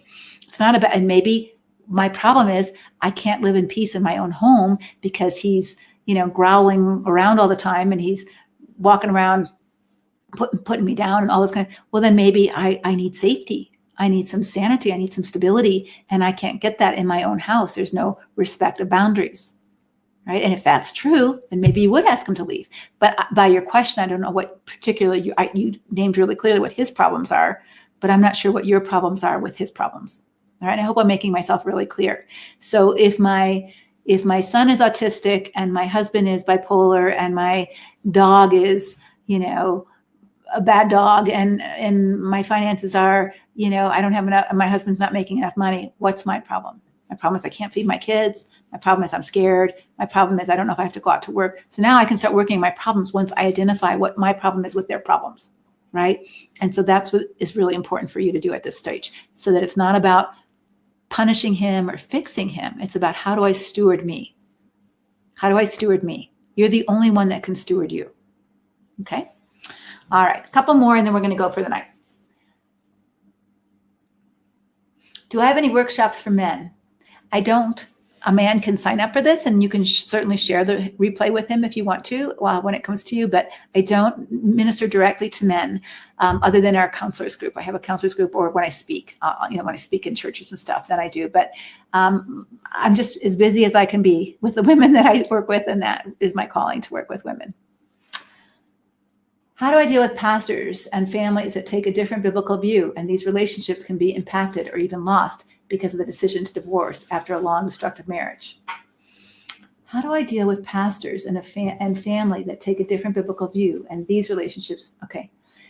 Yeah, I think people do have different biblical views. And I think that even, conservative biblical people disagree on some of the context of what's abuse, what constitutes legitimate biblical grounds for divorce.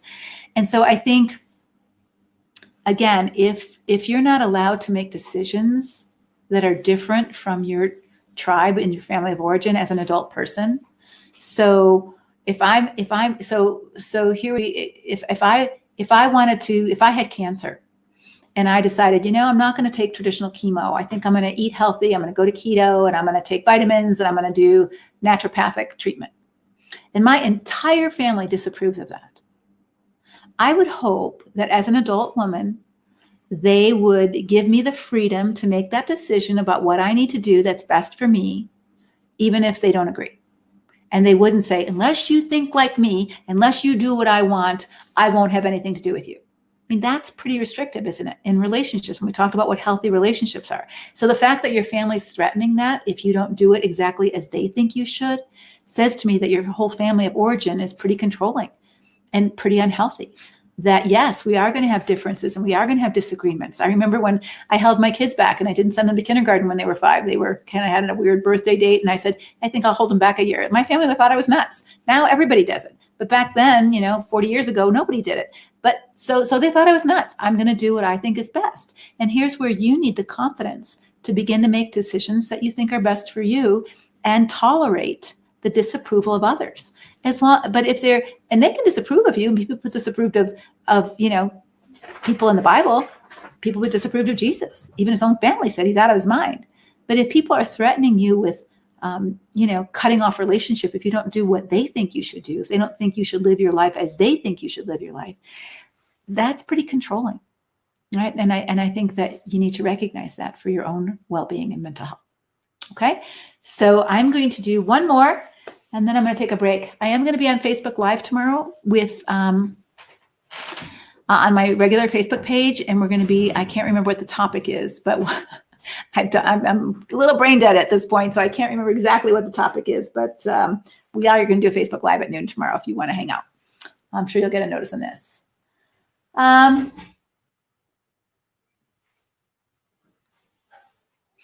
Okay, here is, I had to separate from my wife a year ago for, I don't know what MIN means, and my children's sanity and safety. While she has expressed sorrow and regret and seems to be working on things, I still do not feel like I can trust her.